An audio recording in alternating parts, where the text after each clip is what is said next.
ഈ ഒരു വെബിനാറിലേക്ക് ഏവരെയും ഹാർദവമായി സ്വാഗതം ചെയ്യുന്നു. പ്രത്യേകിച്ച് ഇന്ന് നമുക്ക് കടന്നു വന്നിരിക്കുന്ന നമ്മുടെ വിശിഷ്ട അതിഥി ജോസഫ് അബ്രഹാം സാറിനെ ഞാൻ പുറകെ പരിചയപ്പെടുത്താണ്. സാർ ജോയിൻ ചെയ്തിട്ടുണ്ട്.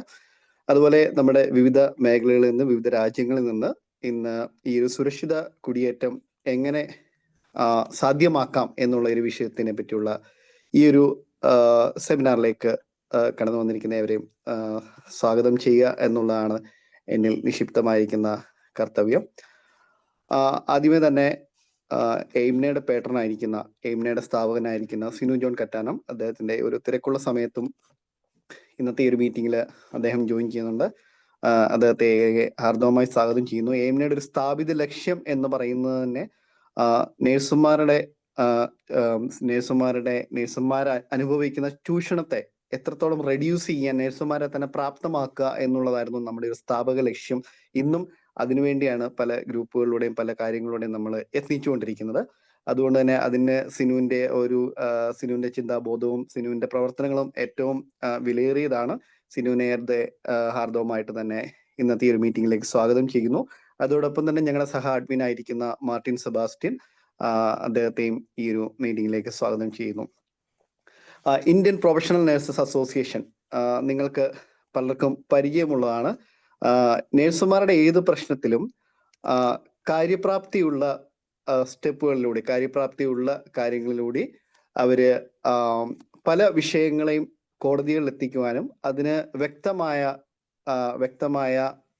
ഉത്തരവുകൾ നേടിയെടുക്കുവാനും ഏറ്റവും അധികം യത്നിച്ചിട്ടുള്ള ഒരു പ്രൊഫഷണൽ അസോസിയേഷനാണ് Indian professional nurses association, IPN എന്ന് പറയുന്നത്. IPNയുടെ ജോയിന്റ് സെക്രട്ടറി ആയിട്ട് പ്രവർത്തിക്കുന്ന എൻ്റെ പ്രിയ സ്നേഹിതൻ പ്രിയപ്പെട്ട സിജു ഇന്ന് നമ്മളോടൊപ്പം ജോയിൻ ചെയ്യുന്നുണ്ട്. സിജുവിനെ ഏറ്റവും ഹാർദവമായി സ്വാഗതം ചെയ്യുന്നു. പലപ്പോഴും നിങ്ങൾ ഫേസ്ബുക്കുകളിലും അല്ലെങ്കിൽ മറ്റ് പോസ്റ്റുകളും ഘോരം പ്രസംഗിക്കുന്നവരെയും ജയ് വിളിക്കാനും അനേക നേതാക്കന്മാരെയൊക്കെ കാണാം. പക്ഷെ അതിൽ നിന്നൊക്കെ വ്യത്യസ്തമായിട്ട് കൃത്യമായ പേപ്പർ വർക്കുകളിലൂടെ, കൃത്യമായ ആസൂത്രണത്തോടുകൂടെ നേഴ്സുമാർക്ക് വേണ്ടി ഇത്രയധികം പ്രവർത്തിക്കുന്ന മറ്റൊരു സംഘടന ട്രേഡ് യൂണിയൻ തലത്തിൽ തന്നെ ഇല്ല എന്ന് നമുക്ക് പറയാം. അതുകൊണ്ട് തന്നെ എയിംനെ എന്നും IPNയോട് അസോസിയേറ്റ് ചെയ്ത് പ്രവർത്തിക്കാൻ ഏറെ താല്പര്യം കാണിക്കുന്ന ഒരു പ്രവർത്തകരാണ്. അതുകൊണ്ട് തന്നെ IPNയുടെ എല്ലാ പ്രവർത്തകരെയും ഇന്നത്തെ ഈ മീറ്റിംഗിലേക്ക്, പ്രത്യേകിച്ച് സിജുവിനെയും സ്വാഗതം ചെയ്തുകൊള്ളുന്നു.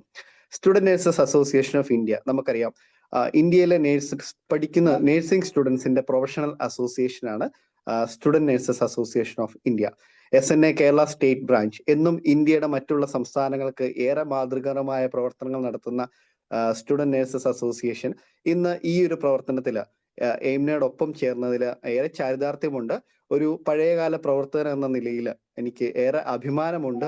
പ്രത്യേകിച്ച് ഞാൻ ഇന്നും SNAയുടെ പ്രവർത്തനങ്ങളെ വളരെ താല്പര്യത്തോടെ ഇന്നും ഞാൻ ഫോളോ ചെയ്യുന്ന, എൻ്റെ ഫേസ്ബുക്ക് പേജിനെയും മറ്റ് പ്രവർത്തനങ്ങളെയൊക്കെ ഫോളോ ചെയ്യുന്ന ഒരു വ്യക്തി എന്ന നിലയിൽ എനിക്ക് ഏറെ അഭിമാനമുണ്ട്. നമ്മൾ അവരുടെ ഈ പുതിയ തലമുറയുടെ പ്രവർത്തനങ്ങൾ കാണുമ്പോഴൊക്കെ വളരെ അഭിമാനത്തോടുകൂടെ തന്നെ കാണാറുണ്ട്. നിങ്ങൾക്കറിയാം, ഈ അടുത്തിടയ്ക്കായിരുന്നു മറ്റൊരു അസോസിയേഷൻ വാർത്തകളിൽ, സ്റ്റുഡന്റ് നഴ്സസ് അസോസിയേഷന്റെ മറ്റൊരു ഒരു സംഘടന വാർത്തകളിലേറെ പ്രാധാന്യം പിടിച്ചത്. പക്ഷേ സ്റ്റുഡന്റ് നഴ്സസ് അസോസിയേഷൻ SNA എന്ന് പറയുന്ന സംഘടന ഒരു പ്രൊഫഷണൽ അസോസിയേഷൻ ആണ്.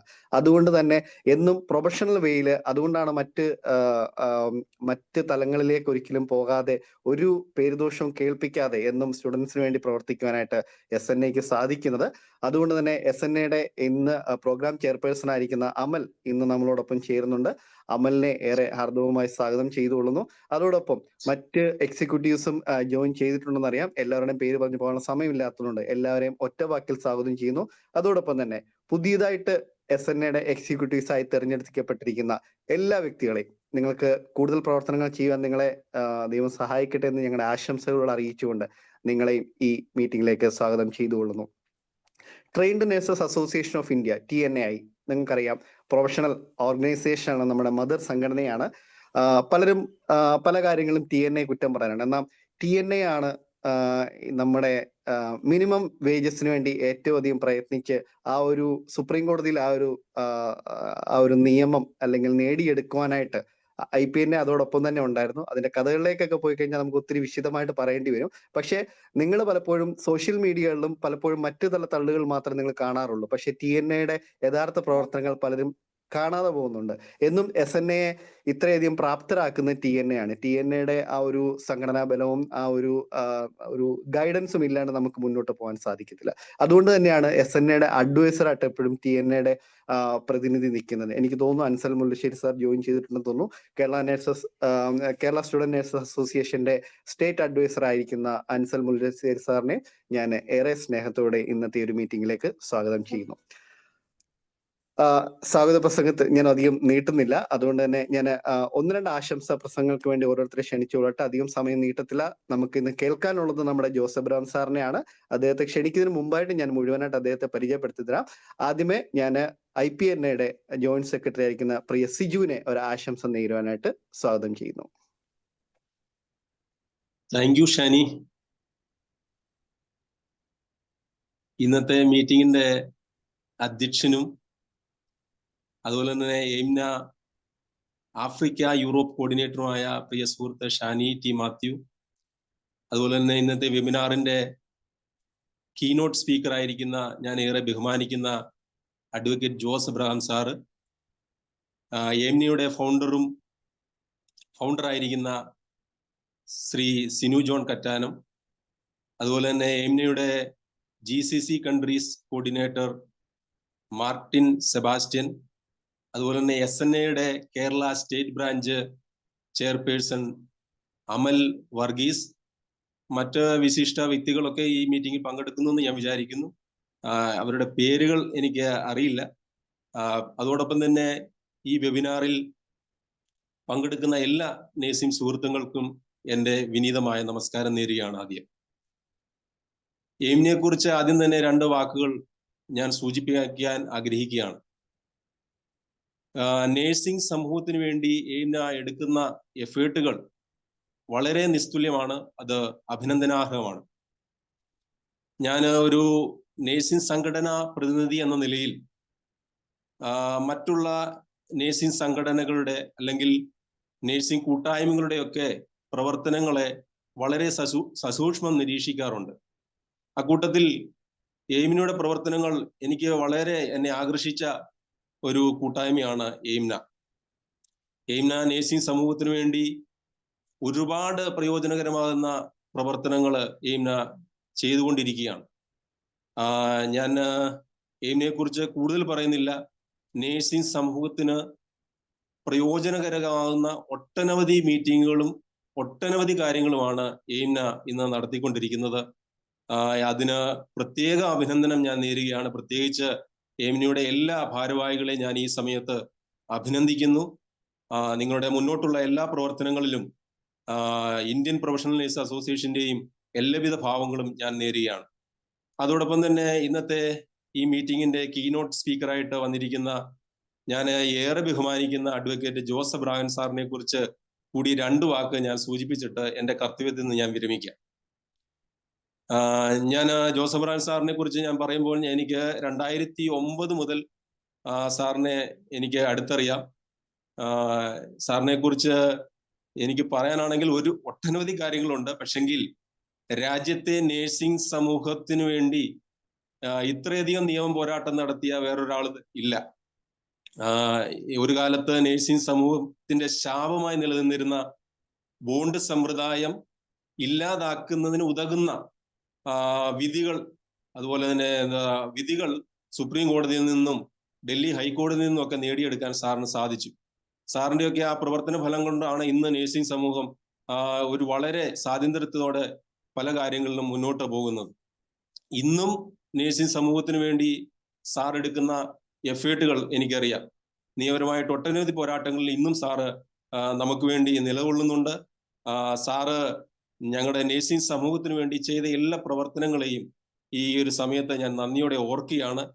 ഞങ്ങളുടെ നേഴ്സുമാരുടെ എല്ലാവരുടെയും അകമഴിഞ്ഞ നന്ദിയെ ഈ അവസരത്തിൽ ഞാൻ സാറിന് അറിയിക്കുന്നു. അതോടൊപ്പം തന്നെ ഇന്നത്തെ ഈ വെബിനാറിന് എല്ലാവിധ ഭാവങ്ങളും നേർന്നുകൊണ്ട് എൻ്റെ കർത്തവ്യത്തിൽ നിന്ന് ഞാൻ വിരമിക്കുന്നു. നന്ദി, നമസ്കാരം.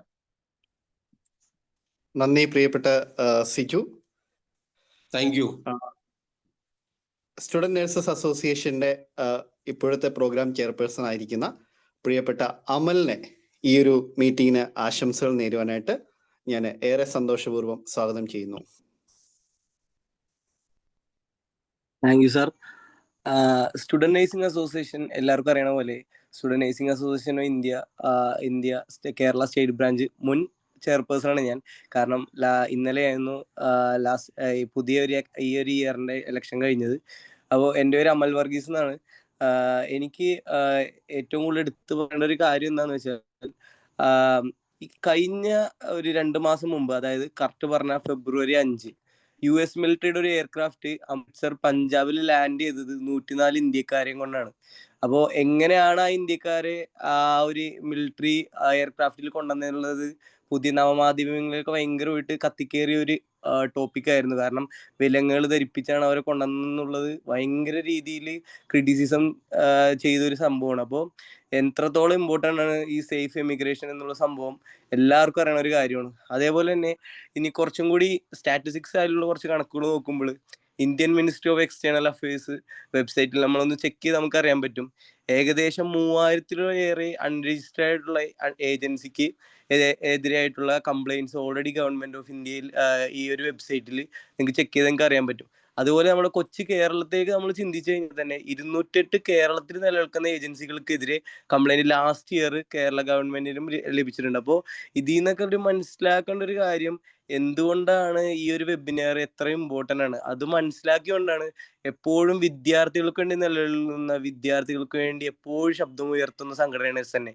കാരണം സാറ് നേരത്തെ പറഞ്ഞ പോലെ തന്നെ, ഷാനി സാറ് നേരത്തെ പറഞ്ഞ പോലെ, SNA എന്നുള്ളൊരു പ്രൊഫഷണൽ ഓർഗനൈസേഷൻ ആണ്.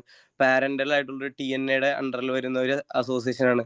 പക്ഷേ കഴിഞ്ഞ വർഷങ്ങളിൽ ഏറെ വിദ്യാർത്ഥി പ്രശ്നങ്ങൾ, അതായത് സ്ട്രൈക്കുകൾ ഉൾപ്പെടെ സ്റ്റുഡന്റ് നഴ്സസിൻ ഇടപെടുകയും അവർക്ക് വേണ്ടിയുള്ള എല്ലാ കാര്യങ്ങൾക്കും ശബ്ദമുയർത്തുകയും ഒന്നല്ല രണ്ടല്ല 3-4 പ്രസ് കോൺഫറൻസുകൾ തന്നെ വിദ്യാർത്ഥികൾക്ക് വേണ്ടി സംഘടിപ്പിച്ച ഒരു സംഘടനയുടെ ചെയർപേഴ്സൺ ആയിരിക്കും എനിക്ക് വലിയൊരു അഭിമാനമായിട്ടുള്ള സംഭവമാണ്. അപ്പോൾ ഏറ്റവും കൂടുതൽ ചിന്തിച്ച ഒരു കാര്യമാണ് എന്താണ് എമിഗ്രേഷന്റെ ഇമ്പോർട്ടൻസ്. കാരണം ഏറ്റവും കൂടുതൽ നിങ്ങൾക്കറിയാം, എടപ്പള്ളിയിൽ നിന്ന് കൊച്ചിയിലോട്ടോ അല്ലെങ്കിൽ എടപ്പള്ളിയിൽ നിന്ന് ആലുവയിലോട്ടോ നമ്മൾ നീങ്ങിക്കഴിഞ്ഞാൽ നമ്മൾ കാണാറുണ്ട് വലിയ ഒരു 30, 40, 60 അടിയോളം വലിയ ഫ്ലെക്സുകൾ കാണാറുണ്ട് പല ഏജൻസികളുടെയും. പലതും രജിസ്റ്റേർഡ് ആണ്, പലതും അൺരജിസ്റ്റേർഡ് ആണ്. അപ്പോൾ എത്രത്തോളം പ്രോഫിറ്റ് ആണ് അല്ലെങ്കിൽ എത്രത്തോളം ഇൻകം ആണ് അവർ നമ്മളിൽ നിന്ന് ജനറേറ്റ് ചെയ്യുന്നുള്ള കാര്യം ജസ്റ്റ് കോമൺ സെൻസോടെ തിങ്ക് ചെയ്ത് നമുക്ക് മനസ്സിലാവുന്ന കാര്യമാണ്. അപ്പോഴാണ് ഈ ഒരു വെബിനാറിന്റെ ഇമ്പോർട്ടൻസ് എല്ലാ സ്റ്റുഡൻസിനും മനസ്സിലാവേണ്ട ഒരു ഇമ്പോർട്ടൻസ് SNA മനസ്സിലാക്കുകയും വിദ്യാർത്ഥികൾക്ക് ഉണ്ട് ഈ ഒരു സമയത്ത്. കാരണം ഇന്നാണ് 4th ഇയർ BSc നഴ്സിംഗിന്റെ റിസൾട്ട് വരികയും അപ്പോൾ ഇനിയാണ് സ്റ്റുഡൻസ് ചിന്തിക്കുക. ഞാൻ മനസ്സിലാക്കിയത് എൻ്റെ ക്ലാസ്സിൽ തന്നെ പഠിക്കുന്ന വിദ്യാർത്ഥികൾ, അതായത് എൻ്റെ ഒരു അറിവ് കറക്റ്റ് ആണെങ്കിൽ നന്നായിട്ട് അറിവുള്ള സാറുമാരൊക്കെ ഈ ഒരു വെബിനാർ ക്ലാസ് എടുക്കുന്നുണ്ട്. അപ്പോൾ എൻ്റെ ഒരു അറിവ് ശരിയാണെങ്കിൽ ഒരു നിശ്ചിത എമൗണ്ട് എല്ലാ ഏജൻസികൾക്കും സർക്കാർ പറഞ്ഞേൽപ്പിച്ചിട്ടുണ്ട്. പക്ഷെ അതിൽ കൂടുതൽ, അതായത് ഒരു റെസിപ്റ്റ് പോലും കൊടുക്കാണ്ട് പലൊരു വലിയൊരു ഹ്യൂജ് എമൗണ്ട് കളക്ട് ചെയ്യുന്നുണ്ട് എന്നുള്ളൊരു ഇൻഫോർമേഷനാണ് എനിക്കറിയാൻ കഴിഞ്ഞത്. അപ്പോൾ ഇത് മനസ്സിലാക്കിക്കൊണ്ടാണ് ഈ ഒരു വെബിനാർ വെക്കണം എന്ന് അത്ര ആഗ്രഹിച്ച് വിദ്യാർത്ഥികൾക്ക് ഇതിന്റെ ഇമ്പോർട്ടൻസും എത്രത്തോളം ഇമ്പോർട്ടൻ്റ് ആണ് ഈ ഒരു ക്ലാസ് എന്ന് മനസ്സിലാക്കിയാണ് അതിനോടൊപ്പമാണ് ഈ AAMNയുടെ ഒപ്പം നിന്ന് ഈ ഒരു വെബിനാർ നിങ്ങൾക്ക് വേണ്ടി സംഘടിപ്പിച്ചത്. അപ്പോൾ ഈ ഒരു വെബിനാർ എല്ലാവർക്കും യൂസ്ഫുൾ ആവട്ടെ എന്ന് ആശംസിച്ചുകൊണ്ട് എൻ്റെ വാക്കുകളെ നിർത്തുന്നു. നന്ദി, നമസ്കാരം. താങ്ക് യു അമൽ. നമുക്കറിയാം, ഏറ്റവും അധികം ചൂഷണങ്ങൾ നേരിടുന്ന ഒരു സമൂഹമാണ് നഴ്സിംഗ് സമൂഹം, പ്രത്യേകിച്ച് കേരളത്തിലെ നഴ്സിംഗ് സമൂഹം, മലയാളി നഴ്സിംഗ് സമൂഹം. ഏറ്റവും അധികം ലോകത്തെ ഏത് രാജ്യങ്ങളിലേക്ക്, ഇപ്പം എയിംനയ്ക്ക് തന്നെ 38ഓളം രാജ്യങ്ങളിൽ തന്നെ നമ്മുടെ വാട്സപ്പ് കൂട്ടായ്മകളുണ്ട്. ഈ കൂട്ടായ്മകളെല്ലാം തന്നെ ഇന്ന് അല്ലെങ്കിൽ നാളെ നിങ്ങൾ ആ ഒരു രാജ്യത്തേക്ക് പോവുകയാണെങ്കിൽ പലപ്പോഴും നമ്മൾ അറിയാത്ത കേൾക്കാത്ത രാജ്യങ്ങളിൽ വരെ നമ്മുടെ മലയാളി നേഴ്സുമാരുടെ സാന്നിധ്യമുണ്ട്. അപ്പൊ അങ്ങനെയുള്ള രാജ്യങ്ങളിലേക്ക് പോകുമ്പോൾ അവിടെ നിങ്ങൾക്ക് എന്തൊക്കെ കാര്യങ്ങൾ അറിഞ്ഞിരിക്കണം. അപ്പൊ അവിടെ ഉള്ള ഒരാളിൽ നിന്ന് കേൾക്കുമ്പോൾ നമുക്ക് കുറച്ചുകൂടി ഈസി ആയിരിക്കും. അപ്പൊ അങ്ങനെയൊക്കെ ഉള്ള കാര്യങ്ങൾക്ക് വേണ്ടിയാണ് നമ്മൾ ഈ ഒരു ഗ്രൂപ്പുകൾ ഫോം ചെയ്ത് അത് പരിപാലിച്ചുകൊണ്ട് കൊണ്ടുവന്നത്. എല്ലാ ഗ്രൂപ്പുകളിലും പലപ്പോഴും വരുന്നൊരു മെസ്സേജാണ്, എങ്ങനെയെങ്കിലും രക്ഷപ്പെട്ടാൽ മതി, ഈ ഏജൻസി ജെന്യൂൻ ആണോ, ആ ഏജൻസി ജെന്യൂൻ ആണോ. നമ്മളെ കൊണ്ട് സാധ്യമായ എല്ലാ കാര്യങ്ങളും നമ്മൾ പറഞ്ഞു കൊടുക്കാറുണ്ട്. എങ്കിലും ചൂഷണത്തിൽ പെട്ടുപോകുന്ന നേഴ്സുമാർ ഉണ്ട് എന്നുള്ളതാണ് സത്യം. കാരണം എങ്ങനെയെങ്കിലും ഒന്ന് രക്ഷപ്പെട്ടാൽ മതി എന്നുള്ള ആ എങ്ങനെയെങ്കിലും, അതാണ് പലപ്പോഴും ഈ പറയുന്ന ഏജൻസികളും അല്ലെങ്കിൽ മറ്റുള്ളവരും ചൂഷണം ചെയ്യുവാനായിട്ട് നമ്മളെ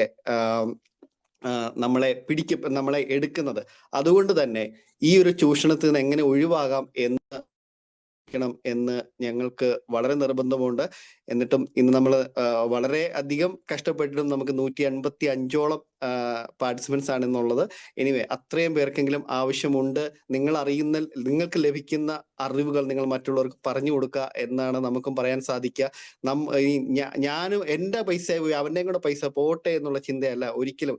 നമ്മുടെ നേഴ്സിംഗ് സമൂഹം രക്ഷപ്പെടണം, ആരും ചതിയിലകപ്പെടരുത് എന്ന് മാത്രമാണ് ഞങ്ങളുടെ ആഗ്രഹം. അതുകൊണ്ട് തന്നെയാണ് ഇന്നത്തെ ഇതിന് ഏറ്റവും ഉതകുന്ന ഒരു വ്യക്തിയെ ഇന്നത്തെ നമുക്ക് ഈ ഒരു വിശിഷ്ടാതിഥിയായി കിട്ടിയിരിക്കുന്നത് അഡ്വക്കേറ്റ് ജോസ് എബ്രഹാം. 2010 ഞാൻ ഡൽഹിയിൽ എത്തുന്ന കാലം തൊട്ട് ഞാൻ നേരിട്ട് സാറോട്ട് കണ്ടിട്ടില്ല, പക്ഷേ എനിക്ക് അന്ന് മുതൽ അറിയാവുന്ന ഒരു വ്യക്തിയാണ് അഡ്വക്കേറ്റ് ജോസ് എബ്രഹാം. പ്രത്യേകിച്ച് നേഴ്സുമാർക്ക്, ഡൽഹിയിലുള്ള എല്ലാ നേഴ്സുമാർക്കും തന്നെ അറിയാം. അതോടൊപ്പം മറ്റ് നേഴ്സിംഗ് സമൂഹത്തിലെ പ്രശ്നങ്ങൾ, കേസുകളൊക്കെ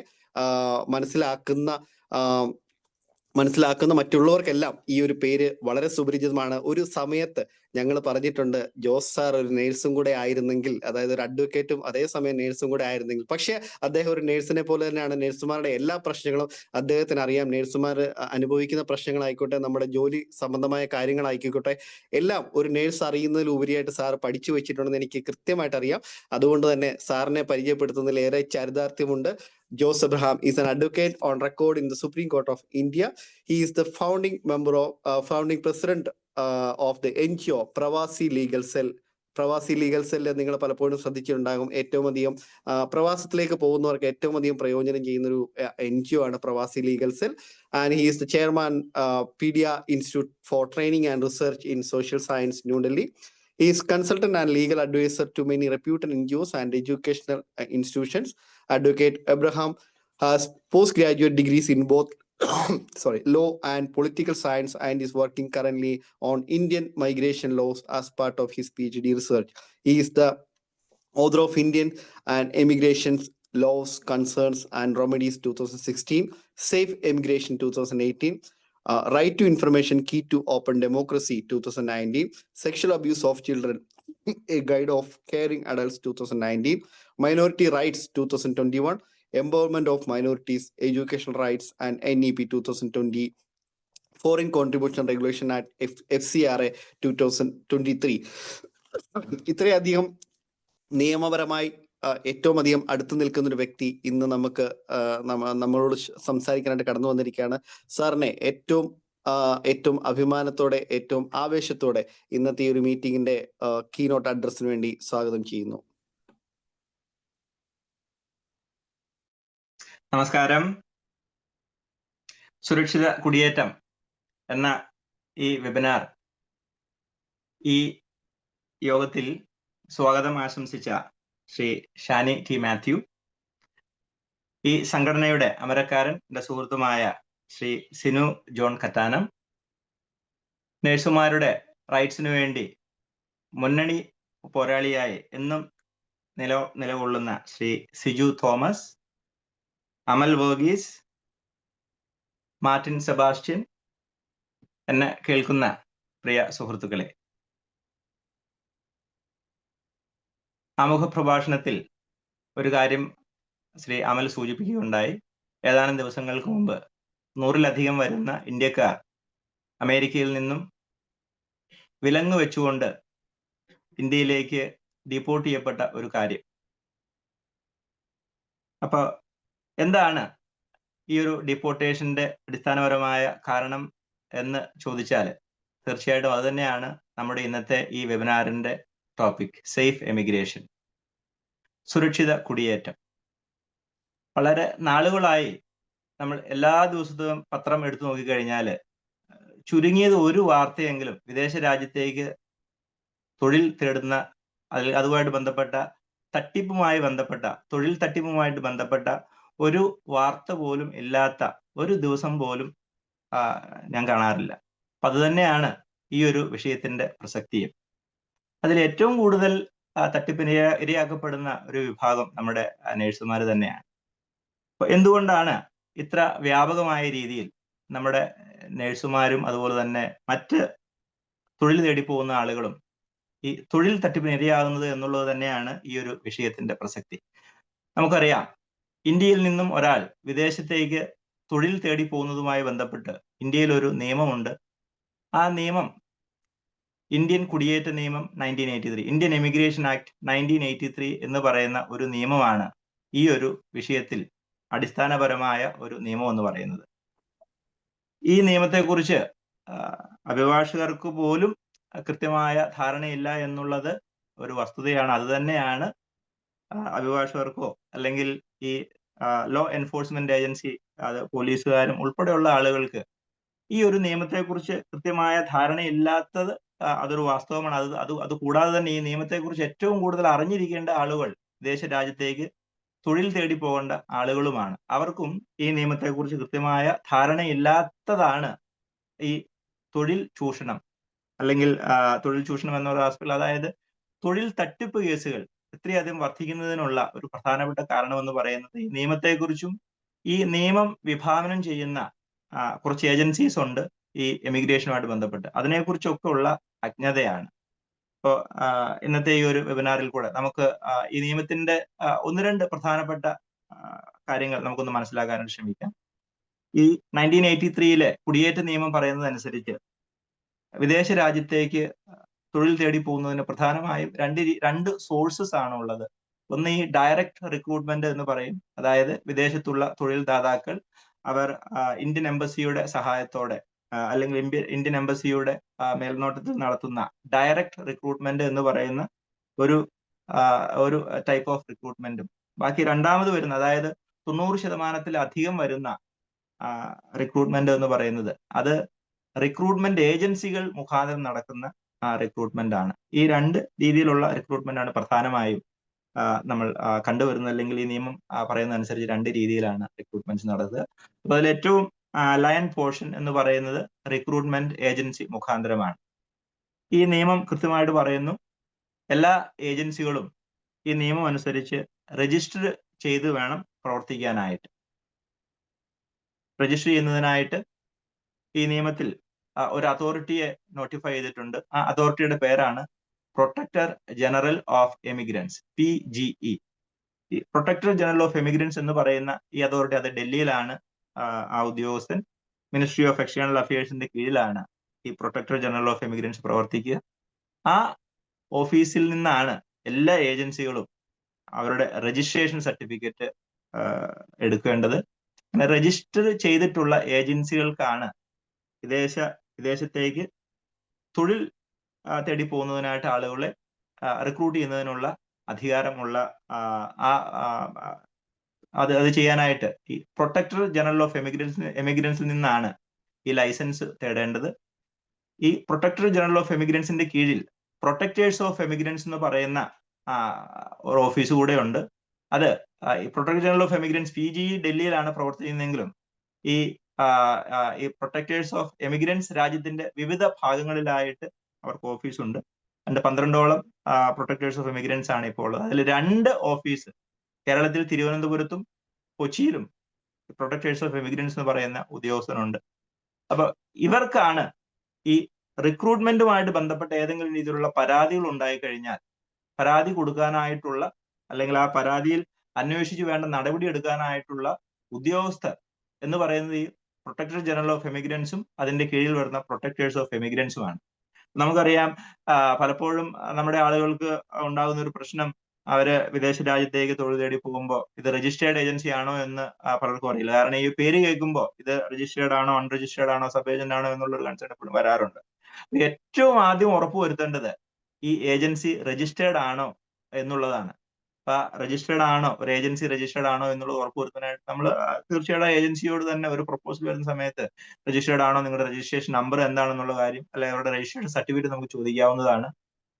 അത് അവര് തരുന്ന, ഇപ്പൊ നമുക്കറിയാം നമ്മൾ ജീവിക്കുന്ന ഒരു സമയം എന്ന് പറയുന്നത് ടെക്നോളജിയുടെ അതിപ്രസരം, അതിൽ ഒറിജിനൽ ഏതാണ് ഡ്യൂപ്ലിക്കേറ്റ് ഏതാണെന്ന് തിരിച്ചറിയാൻ പോലും വയ്യാത്ത ഒരു സാഹചര്യത്തിലാണ് നമ്മളേവരും ജീവിക്കുന്നത്. അപ്പോൾ തീർച്ചയായും ഒരു ഡോക്യുമെന്റ് കണ്ടു കഴിഞ്ഞാൽ അതിന്റെ ജെന്യുവിനിറ്റി ഉറപ്പുവരുത്തുക എന്നുള്ളത് വളരെ പ്രധാനപ്പെട്ടതാണ്. അപ്പൊ അത് ഉറപ്പുവരുത്താനായിട്ട് ഈ പ്രൊട്ടക്ടേഴ്സ് ഓഫ് എമിഗ്രൻസ് അല്ലെങ്കിൽ പ്രൊട്ടക്ടർ ജനറൽ ഓഫ് എമിഗ്രൻസ് അവർക്കൊരു ഒരു ഓൺലൈൻ പോർട്ടൽ തന്നെ ഉണ്ട്. അതിന്റെ പേരാണ് migrate.gov.in. ഈ പോർട്ടലിൽ അതിനകത്ത് നോക്കിക്കഴിഞ്ഞാൽ രജിസ്റ്റേർഡ് ആയിട്ടുള്ള ഏജൻസികളുടെ വിവരം നമുക്ക് കിട്ടുന്നതാണ്.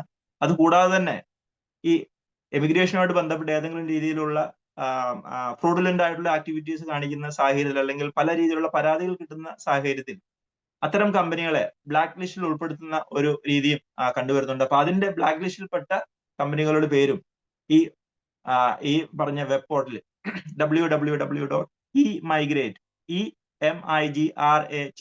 emigrate.gov.in അതാണ് ഈ പോർട്ടൽ. ഇതിൽ കൂടെ നോക്കിക്കഴിഞ്ഞാൽ ആർക്കും ഈ വിവരം കിട്ടാവുന്നതുള്ളത്. കൂടാതെ തന്നെ ഈ പോർട്ടലിൽ തന്നെ ഹെൽപ്പ് ലൈൻ നമ്പേഴ്സ് ഉണ്ട്. വിവിധ ഭാഷകളിൽ ഈ പറഞ്ഞ കാര്യത്തെക്കുറിച്ച് ഏജൻസിയുടെ ജെനുവിനിറ്റിയെ കുറിച്ച് ഉറപ്പുവരുത്താനായിട്ട് നമുക്ക് സാധിക്കും. ഇതും കൂടാതെ ഇതിന്റെ ഒരു എക്സ്റ്റൻഡഡ് ആം എന്നുള്ള രീതിയിൽ നമ്മുടെ കേരളത്തെ സംബന്ധിച്ച് പറയുകയാണെങ്കിൽ നമുക്ക് നോർക്കയുണ്ട്. നോൺ റെസിഡന്റ് കേരളൈറ്റ്സ് അഫയേഴ്സ് എന്ന് പറയുന്ന കേരളത്തിലുള്ള പ്രവാസത്തിലായിരിക്കുന്ന ആളുകളുടെ സുരക്ഷ ഉറപ്പുവരുത്തുക, അതുപോലെ തന്നെ അവർക്ക് വേണ്ടി നോർക്ക ഒരുപാട് കാര്യങ്ങൾ ചെയ്യുന്നു. അതിന്റെ ഒപ്പം നോർക്ക ഒരു റിക്രൂട്ട്മെന്റ് ഏജൻസി കൂടെയാണ്. നമ്മുടെ ഈ കുടിയേറ്റ നിയമം അനുസരിച്ച്, ഇന്ത്യൻ എമിഗ്രേഷൻ ആക്ട് അനുസരിച്ച് പ്രൊട്ടക്ടർ ജനറൽ ഓഫ് എമിഗ്രൻസിൽ രജിസ്റ്റർ ചെയ്ത സർക്കാരിന്റെ ഒരു കമ്പനിയാണ് ശരിക്കും ഈ നോർക്ക എന്ന് പറയുന്നത്. അപ്പൊ ഈ നോർക്ക ഒരുപാട് കാര്യങ്ങൾ ഈ വിഷയത്തിൽ ചെയ്യുന്നുണ്ട്. നോർക്ക റിക്രൂട്ട്മെന്റുകൾ നടത്തുന്നു. അതുകൂടാതെ തന്നെ ഈ പറഞ്ഞ ഏജൻസിയുടെ ക്രെഡിബിലിറ്റിയെ കുറിച്ച് അറിയാനും അതുപോലെ തന്നെ മറ്റു കാര്യങ്ങളൊക്കെ അറിയാനായിട്ട് നോർക്കയിൽ നമുക്ക് ബന്ധപ്പെട്ട് കഴിഞ്ഞാൽ ഏജൻസി രജിസ്റ്റേർഡ് ആണോ ഇത്തരം വിവരങ്ങളൊക്കെ നമുക്ക് ലഭിക്കാനായിട്ട് സാധിക്കും. നമ്മുടെ തുടക്കത്തിൽ തന്നെ നമ്മുടെ സ്വാഗത പ്രസംഗം ഒരു കാര്യം സൂചിപ്പിച്ചിരുന്നു. നമ്മുടെ നഴ്സസ് നമുക്കറിയാം, ഇന്ന് മലയാളി നഴ്സുമാരില്ലാത്ത രാജ്യങ്ങൾ ഉണ്ടോ എന്ന് ചോദിച്ചു കഴിഞ്ഞാൽ അത് വിരളമായിരിക്കും. ഒട്ടുമിക്ക ഭൂരിപക്ഷം വരുന്ന സ്ഥലങ്ങളിൽ നമ്മുടെ മലയാളി നഴ്സുമാരുണ്ട്. അവർ വളരെ എന്താ പറയാ, അവര് വിദേശ രാജ്യത്തേക്ക് കുടിയേറി അവര് വലിയ രീതിയിലുള്ള നേട്ടങ്ങൾ കൊയ്ത അവരുടെ ഒക്കെ സഹായം തീർച്ചയായിട്ടും നമ്മുടെ പുതിയതായി നമ്മുടെ നഴ്സിംഗ് വിദ്യാർത്ഥികൾക്കും നഴ്സസായി വരുന്ന വിദേശ രാജ്യത്തേക്ക് കുടിയേറാൻ താല്പര്യപ്പെടുന്ന ആളുകൾക്കൊക്കെ കൃത്യമായി വിദേശ രാജ്യത്തുള്ള സാഹചര്യങ്ങളെ കുറിച്ച് മനസ്സിലാക്കാനായിട്ട് നിയമം അനുശാസിക്കുന്ന ഒരുപാട് സെറ്റ്സ് ഓഫ് അല്ലെങ്കിൽ അതോറിറ്റീസ് ഉണ്ട്. അവരുടെ സഹായം തേടുന്നതോടൊപ്പം തന്നെ വിദേശ രാജ്യത്ത് ഓൾറെഡി സെറ്റിൽഡ് ആയിട്ടുള്ള ആൾക്കാരുടെ കീഴിൽ പല വാട്സാപ്പ് ഗ്രൂപ്പ് ഉള്ളതായിട്ട് ഇവിടെ ഞാനത് കേട്ടു. വളരെ വലിയൊരു കാര്യം തന്നെയാണ് തീർച്ചയായിട്ടും അവരൊക്കെ ചെയ്യുന്നത്. അപ്പോ ഈ വിദേശ രാജ്യത്തേക്ക് കുടിയേറുന്നതുമായിട്ട് ബന്ധപ്പെട്ട് ഒരുപാട് റിസ്ക് ഉണ്ട് എന്നുള്ളത് ഈ ഒരു മേഖലയിൽ കഴിഞ്ഞ കുറെ വർഷങ്ങളായിട്ട് പ്രവർത്തിക്കുന്ന ഒരാളെന്നുള്ള രീതിയിൽ ദിവസേന കണ്ടുവരാറുണ്ട്. നമുക്കറിയാം, നമ്മളെ പ്രവാസികൾ എന്നൊക്കെ പറയുമ്പോൾ വിദേശത്തേക്ക് പോയി വളരെ കുറഞ്ഞ വർഷം കൊണ്ട് ഒരുപാട് പണം ഉണ്ടാക്കി വലിയ വീട് വെച്ച് വലിയ വണ്ടിയൊക്കെ വാങ്ങിയ പല ആളുകളുടെയും ചിത്രമാണ് പലപ്പോഴും നമ്മുടെ മുമ്പിലേക്ക് വരാറുള്ളതെങ്കിലും പല രീതിയിലുള്ള സ്ട്രഗിൾസിൽ പെട്ടുപോകുന്ന ഒരുപാട് ആൾക്കാരുടെ കഥകൾ ഈ മേഖലയിൽ ബന്ധപ്പെട്ട് നിൽക്കുന്ന ഒരാളെന്നുള്ള രീതിയിൽ കണ്ടുവരാറുണ്ട്. അപ്പൊ തീർച്ചയായും ഈ എമിഗ്രേഷൻ എന്ന് പറയുന്ന ഈ പ്രോസസ്സിനകത്ത് ഒരുപാട് ചതിക്കുഴികളുണ്ട്. അപ്പോൾ ആ ചതിക്കുഴികൾ ഐഡന്റിഫൈ ചെയ്യുന്നതിനുള്ള ഒരു സെറ്റ്സ് ഓഫ് അപ്പൊ അതിന്റെ ഒരു ഭാഗമായിട്ടുള്ള ഒരു വെബിനാറാണ് തീർച്ചയായിട്ടും നമ്മളോട് നടത്തുന്നത് എങ്കിൽ കൂടെയും ഈ ഒരുപാട് പോസിറ്റീവ് ആയിട്ടുള്ള നമ്മളെ ആകർഷിക്കുന്ന ഒരുപാട് കാര്യങ്ങളോടൊപ്പം തന്നെ വലിയ രീതിയിലുള്ള വെല്ലുവിളികളും ഈ വിഷയത്തിൽ ഉണ്ട് എന്ന് തീർച്ചയായിട്ടും നിങ്ങൾ മനസ്സിലാക്കി എത്രത്തോളം ഇതിൽ നിന്ന് രക്ഷപ്പെടാനായിട്ടുള്ള അല്ലെങ്കിൽ പ്രൊട്ടക്റ്റീവ് ആകാനായിട്ടുള്ള അല്ലെങ്കിൽ അതിന്റെ കാര്യങ്ങൾ നമ്മൾ ചെയ്യുന്നു അത്രത്തോളം അതിന്റെ ആനുകൂല്യം നമുക്ക് കിട്ടുമെന്നുള്ളത് തന്നെയാണ് അനുഭവത്തിൽ നിന്നും ഈ വിഷയത്തിൽ എനിക്ക് സൂചിപ്പിക്കാനായിട്ടുള്ളത്. അപ്പോൾ വാട്സപ്പ് ഗ്രൂപ്പുകളൊക്കെ ഉണ്ടെങ്കിൽ തീർച്ചയായിട്ടും കൃത്യമായ രീതിയിലുള്ള സംശയ ദൂരീകരണം ഒക്കെ വിദേശ രാജ്യത്തുള്ള ഏതെങ്കിലും ഒരു ഹോസ്പിറ്റലിലേക്കാണ് നമ്മൾ പോകുന്നതെങ്കിൽ ആ കമ്പനിയുടെ ക്രെഡിബിലിറ്റി എന്താണ്, അത്തരം കാര്യങ്ങളൊക്കെ ഒന്ന് ഉറപ്പുവരുത്തുന്നത്. ഇപ്പൊ നമ്മുടെ ഈ വാട്സപ്പ് ഗ്രൂപ്പ് ആണെങ്കിൽ നമുക്കിപ്പോ ടെക്നോളജി ഒരുപാട് നമ്മളെ ഹെൽപ്പ് ചെയ്യുന്നുണ്ട്. നമ്മുടെ സോഷ്യൽ മീഡിയാസ്, വാട്സാപ്പ് ഗ്രൂപ്പുകൾ എന്ന് പറയുന്ന ഒരു ചെറിയ മിനിറ്റുകൾക്കുള്ളിൽ നമുക്ക് ഈ കാര്യങ്ങൾ ബന്ധപ്പെടുന്നതിനുള്ള അല്ലെങ്കിൽ കാര്യങ്ങൾ ക്ലാരിറ്റി വരുത്തുന്നതിനുള്ള ഒരു സാഹചര്യം ഉണ്ട്. അപ്പോ നമ്മൾ എമിഗ്രേഷന്റെ ആ പ്രോസസ്സുമായിട്ട് ബന്ധപ്പെട്ട് പറയുകയാണെങ്കിൽ ഒരു ഏജൻസിയുടെ ക്രെഡിബിലിറ്റി ഉറപ്പുവരുത്തുന്നതിനായിട്ട് ഈ മൈഗ്രേറ്റ് എന്ന് പറയുന്ന ഈ പോർട്ടലിൽ കൂടെ നമുക്ക് സാധിക്കും. അതോടൊപ്പം തന്നെ നോർക്ക ഉൾപ്പെടെയുള്ള ഓഫീസിൽ നിന്നും ഈ വിഷയത്തിൽ നമുക്ക് കൃത്യത നമുക്ക് നേടാൻ സാധിക്കും. നമുക്കറിയാം, പലപ്പോഴും ഈ ഫ്രോഡുലന്റ് ആയിട്ടുള്ള കാര്യങ്ങൾ ചെയ്തു വരുന്നത് സബ് ഏജൻസ് ആണ്. സബ് ഏജൻസ് എന്ന് പറഞ്ഞു കഴിഞ്ഞാൽ നമുക്കറിയാം, ഈ രജിസ്റ്റേർഡ് ആയിട്ടുള്ള ഏജൻസികൾ അവർക്ക് ആ രജിസ്ട്രേഷന് അവർക്ക് ഒരുപാട് പ്രോസസ് ഉണ്ട്. അവർക്ക് കൃത്യമായ അപേക്ഷ കൊടുത്ത് അവരുടെ 50 ലക്ഷം വരുന്ന സെക്യൂരിറ്റി ഉൾപ്പെടെയുള്ള കാര്യങ്ങളൊക്കെ അവര് കൊടുക്കുന്ന ഒരു സാഹചര്യത്തിലാണ് ഒരു ഏജൻസിക്ക് രജിസ്ട്രേഷൻ അല്ലെങ്കിൽ ലൈസൻസ് കിട്ടുക. അപ്പൊ അത്തരം ആളുകൾ വളരെ കെയർഫുൾ ആയിട്ട് ഇത്തരം കാര്യങ്ങളുമായിട്ട് ബന്ധപ്പെട്ട് റിക്രൂട്ട്മെന്റിന്റെ പ്രോസസ് അവർ ചെയ്യുള്ളൂ. കാരണം ഏതെങ്കിലും രീതിയിലുള്ള പരാതി വന്നു കഴിഞ്ഞാൽ അവരുടെ ലൈസൻസ് അത് നഷ്ടപ്പെടാനുള്ള സാധ്യതയുണ്ട്, അല്ലെങ്കിൽ അവരെ ബ്ലാക്ക് ലിസ്റ്റിൽ ഉൾപ്പെടുത്താനുള്ള സാഹചര്യമുണ്ട്. അപ്പൊ അതുകൊണ്ട് രജിസ്റ്റേർഡ് ആയിട്ടുള്ള ഏജൻസികൾ എപ്പോഴും വളരെ കെയർഫുൾ ആയിട്ടാണ് ഇത്തരം കാര്യങ്ങൾ ചെയ്തു വരാറുള്ളത്. പക്ഷേ ഈ സിസ്റ്റത്തിന്റെ വെളിയിൽ നിൽക്കുന്ന ഒരു ഗ്രൂപ്പാണ് ഈ സബ് ഏജൻസ് അല്ലെങ്കിൽ അൺരജിസ്റ്റേർഡ് ആയിട്ടുള്ള ഏജൻസികൾ എന്ന് പറയുന്ന ഒരു വിഭാഗം. അപ്പൊ അത്തരം ആളുകളുമായിട്ട് നമ്മൾ ഇടപാട് നടത്തി കഴിഞ്ഞാൽ, നമുക്ക് എന്തെങ്കിലും സംഭവിച്ചു കഴിഞ്ഞാൽ, നമ്മൾ വിദേശ രാജ്യത്തേക്ക് ചെല്ലുന്നു, നമ്മൾ പറഞ്ഞ ജോലിയല്ല, പറഞ്ഞ ശമ്പളമില്ല, അപ്പൊ നമ്മൾ എവിടെ പോയി ആർക്കെതിരെ പരാതി കൊടുക്കും? ഒരു സബ് ഏജന്റിനെതിരെ അവർ ഈ പ്രോസസ്സിൽ എവിടെയുമില്ല, അവർ ചിത്രത്തിലില്ല. അപ്പോ കൃത്യമായി രജിസ്റ്റേർഡ് ആയിട്ടുള്ള ഏജൻസികൾ മുഖാന്തരം മാത്രമേ നമ്മൾ ഇടപാടുകൾ നടത്താൻ പാടുള്ളൂ. അപ്പൊ അങ്ങനെ ചെയ്യുമ്പോഴുള്ള ഗുണം എന്താണെന്ന് വെച്ചാൽ, നമ്മൾ ആ ഒരു പ്രോപ്പർ സിസ്റ്റത്തിന്റെ ഭാഗമാണ്. ഏതെങ്കിലും രീതിയിലുള്ള ബുദ്ധിമുട്ടുകൾ നമ്മൾ വിദേശ രാജ്യത്ത് എത്തിയതിനു ശേഷം, പ്രത്യേകിച്ച് നമുക്കറിയാം, നമ്മളൊരു പുതിയ സ്ഥലത്തേക്ക് എത്തുമ്പോൾ നമുക്കറിയാം ഓരോ രാജ്യത്തും അവരുടെ നിയമവ്യവസ്ഥ വളരെ വ്യത്യസ്തമാണ്.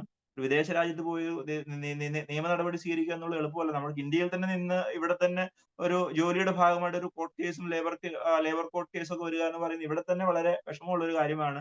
വക്കീൽ വേണം, വക്കീലിന്റെ ഫീസ് വേണം, അതിന്റെ കാര്യങ്ങൾ മനസ്സിലാക്കണം. അപ്പൊ അതൊരു വിദേശ രാജ്യത്ത് പോയി ഒരു കേസിൽ പങ്കാളിയാകുക, നമ്മുടെ തൊഴിലുമായിട്ട് ബന്ധപ്പെട്ട ഒരു കാര്യം ചെയ്യുക എന്ന് പറഞ്ഞു കഴിഞ്ഞാൽ അത് വളരെ ബുദ്ധിമുട്ടുള്ള കാര്യമാണ്. അപ്പോ അത്തരം കാര്യങ്ങളൊക്കെ ഒഴിവാക്കുന്നതിനായിട്ട് നമുക്ക് ഈ പ്രോപ്പർ ആയിട്ടുള്ള സേഫ് എമിഗ്രേഷൻ പ്രോസസ്സിൽ കൂടെ പോകുന്ന സാഹചര്യത്തിൽ ഒരു രജിസ്റ്റേർഡ് ആയിട്ടുള്ള ഏജൻസി മുഖാന്തരമാണ് നമ്മൾ വിദേശത്തേക്ക് പോകുന്നത്.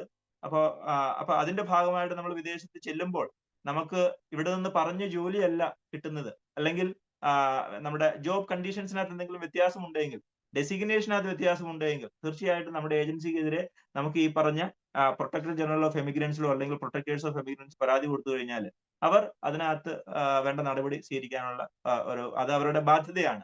ഈ നിയമം അനുസരിച്ച് നമ്മുടെ എമിഗ്രൻസിന്റെ എല്ലാ പ്രശ്നങ്ങൾക്കും അതിന് വേണ്ട രീതിയിലുള്ള പരിഹാരം കണ്ടുപിടിക്കാനായിട്ടുള്ള ഉദ്യോഗസ്ഥർ എന്ന് പറയുന്നത്, അതിന് ഉത്തരവാദിത്തപ്പെട്ട അതോറിറ്റി എന്ന് പറയുന്നത് ഈ പറഞ്ഞ പ്രൊട്ടക്ടർ ജനറൽ ഓഫ് എമിഗ്രൻസും പ്രൊട്ടക്ടേഴ്സ് ഓഫ് എമിഗ്രൻസും ആണ്. നമുക്ക് ഈ ഏജൻസിയുമായിട്ട് ബന്ധപ്പെട്ട് പലപ്പോഴും തട്ടിപ്പുകൾ വരുമ്പോൾ നമ്മൾ പോലീസ് സ്റ്റേഷനിൽ പലപ്പോഴും പരാതിയുമായിട്ട് പോകാറുണ്ട്. ചില സമയത്ത് പോലീസ് FIR രജിസ്റ്റർ ചെയ്യും, പല സമയത്ത് അവർ ചെയ്യാറില്ല. അത് തന്നെയല്ല, ഇതിനകത്ത് ഒരു ടെറിട്ടോറിയൽ ജൂറിസ്ഡിക്ഷൻ ഒരു വലിയ കൺസേൺ ആണ്. നമ്മൾ കേരളത്തിന്റെ ഏതെങ്കിലും ഒരു ഭാഗത്തിരുന്നുകൊണ്ട് നമ്മൾ ഈ ഒരു റിക്രൂട്ട്മെന്റ് പ്രോസസ്സിന്റെ ഭാഗമാകുന്നു. അപ്പൊ ഈ ഏജൻസി ഇരിക്കുന്നത് ചിലപ്പം കേരളത്തിന്റെ ഏതെങ്കിലും മറ്റൊരു ഭാഗത്തോ അല്ലെങ്കിൽ ഇന്ത്യയുടെ മറ്റേതെങ്കിലും ഭാഗത്തിൽ നോക്കി ആയിരിക്കാം ഏജൻസി ഓപ്പറേറ്റ് ചെയ്യുന്നത്. അപ്പൊ എവിടെ പരാതി കൊടുക്കും, എവിടെ ഇത് FIR രജിസ്റ്റർ ചെയ്യും? അപ്പൊ അതൊക്കെ ഒരു വലിയ കൺസേൺ ആയതുകൊണ്ട് പലപ്പോഴും പോലീസ് ഇത്തരം വിഷയങ്ങളിൽ FIR പോലും രജിസ്റ്റർ ചെയ്യാതിരിക്കുന്ന സാഹചര്യങ്ങളൊക്കെ നിരവധിയാണ്. ഇപ്പൊ അതിന്റെ ഒരു എക്സ്ട്രീം ലെവലിലേക്ക് നമ്മൾ ചിന്തിച്ചു കഴിഞ്ഞാൽ, ഇപ്പൊ ഏജൻസികൾ പലതും, ഫ്രോഡുലന്റ് ആയിട്ടുള്ള ഏജൻസികൾ പലതും, അവർ ഇന്ത്യയിൽ അവർക്ക് ഒരു ഒന്നുമില്ല, അവർക്കൊരു ഓഫീസ് പോലുമില്ല, എല്ലാം വിദേശത്തിരുന്നുകൊണ്ടാണ് ചെയ്യുന്നത്. അപ്പൊ അത്തരം കാര്യങ്ങൾ വരുന്നത് തീർച്ചയായിട്ടും അവർ ഈ എമിഗ്രേഷൻ നിയമത്തിന്റെ തന്നെ പുറത്തു നിന്നുകൊണ്ടാണ് ചെയ്യുന്നത്. അപ്പോ എപ്പോഴും നമ്മുടെ സേഫ് സൈഡ് എന്ന് പറയുന്നത് ഇവിടെ രജിസ്റ്റേർഡ് ആയിട്ടുള്ള ഈ പ്രൊട്ടക്ടർ ജനറൽ ഓഫ് എമിഗ്രൻസിൽ കൃത്യമായിട്ട് രജിസ്റ്റർ ചെയ്ത റിക്രൂട്ട്മെന്റ് ഏജൻസികളുമായിട്ട് നമ്മൾ ഇടപാടുകൾ നടത്തുമ്പോൾ തീർച്ചയായിട്ടും നമ്മൾ വളരെ സേഫ് ആണ്, നമ്മൾ പ്രൊട്ടക്റ്റഡ് ആണ്. അതൊരു കാര്യം. ഞാൻ ഇടയ്ക്ക് സാന്ദർഭികമായിട്ട് ഒരു കാര്യം കൂടെ സൂചിപ്പിക്കുന്നുണ്ട്. നമ്മുടെ ഈ വെബിനാറിന്റെ ആദ്യത്തെ ഒരു 20 തൊട്ട് 30 മിനിറ്റ് വരെ ഞാൻ കുറച്ച് കാര്യങ്ങൾ പറയും. അതിനുശേഷം നിങ്ങൾക്ക് പല രീതിയിലുള്ള സംശയങ്ങൾ ഉണ്ടാകും. അപ്പൊ നിങ്ങൾക്ക് ഏതെങ്കിലുമൊക്കെ സംശയം ഉണ്ടെങ്കിൽ, എനിക്ക് തോന്നുന്നു വലിയൊരു ഗ്രൂപ്പാണ്, അപ്പൊ നിങ്ങൾക്ക് ക്വസ്റ്റ്യൻ ആൻസർ സെഷൻ ബുദ്ധിമുട്ടാണെങ്കിൽ അത് വാട്സാപ്പ് ചാറ്റിൽ നിങ്ങളുടെ ചോദ്യങ്ങൾ എന്തെങ്കിലും ഉണ്ടെങ്കിൽ അതിൽ ഇടുകയാണെന്നുണ്ടെങ്കിൽ അതിനുള്ള മറുപടി പറയാനായിട്ട് ഒരു 10-15 സമയം കൂടെ നമുക്ക് അതിനുവേണ്ടി മാറ്റിവെക്കാമെന്ന് വിചാരിക്കുന്നു. അപ്പോ സേഫ് എമിഗ്രേഷന്റെ രണ്ടാം ഭാഗത്തേക്ക് നമ്മളൊന്ന് നോക്കുകയാണെങ്കിൽ, ഒരു വർക്ക് കോൺട്രാക്ട് എന്ന് പറയുന്ന ഒരു ഡോക്യുമെന്റ് ഉണ്ട്. നമുക്കറിയാം,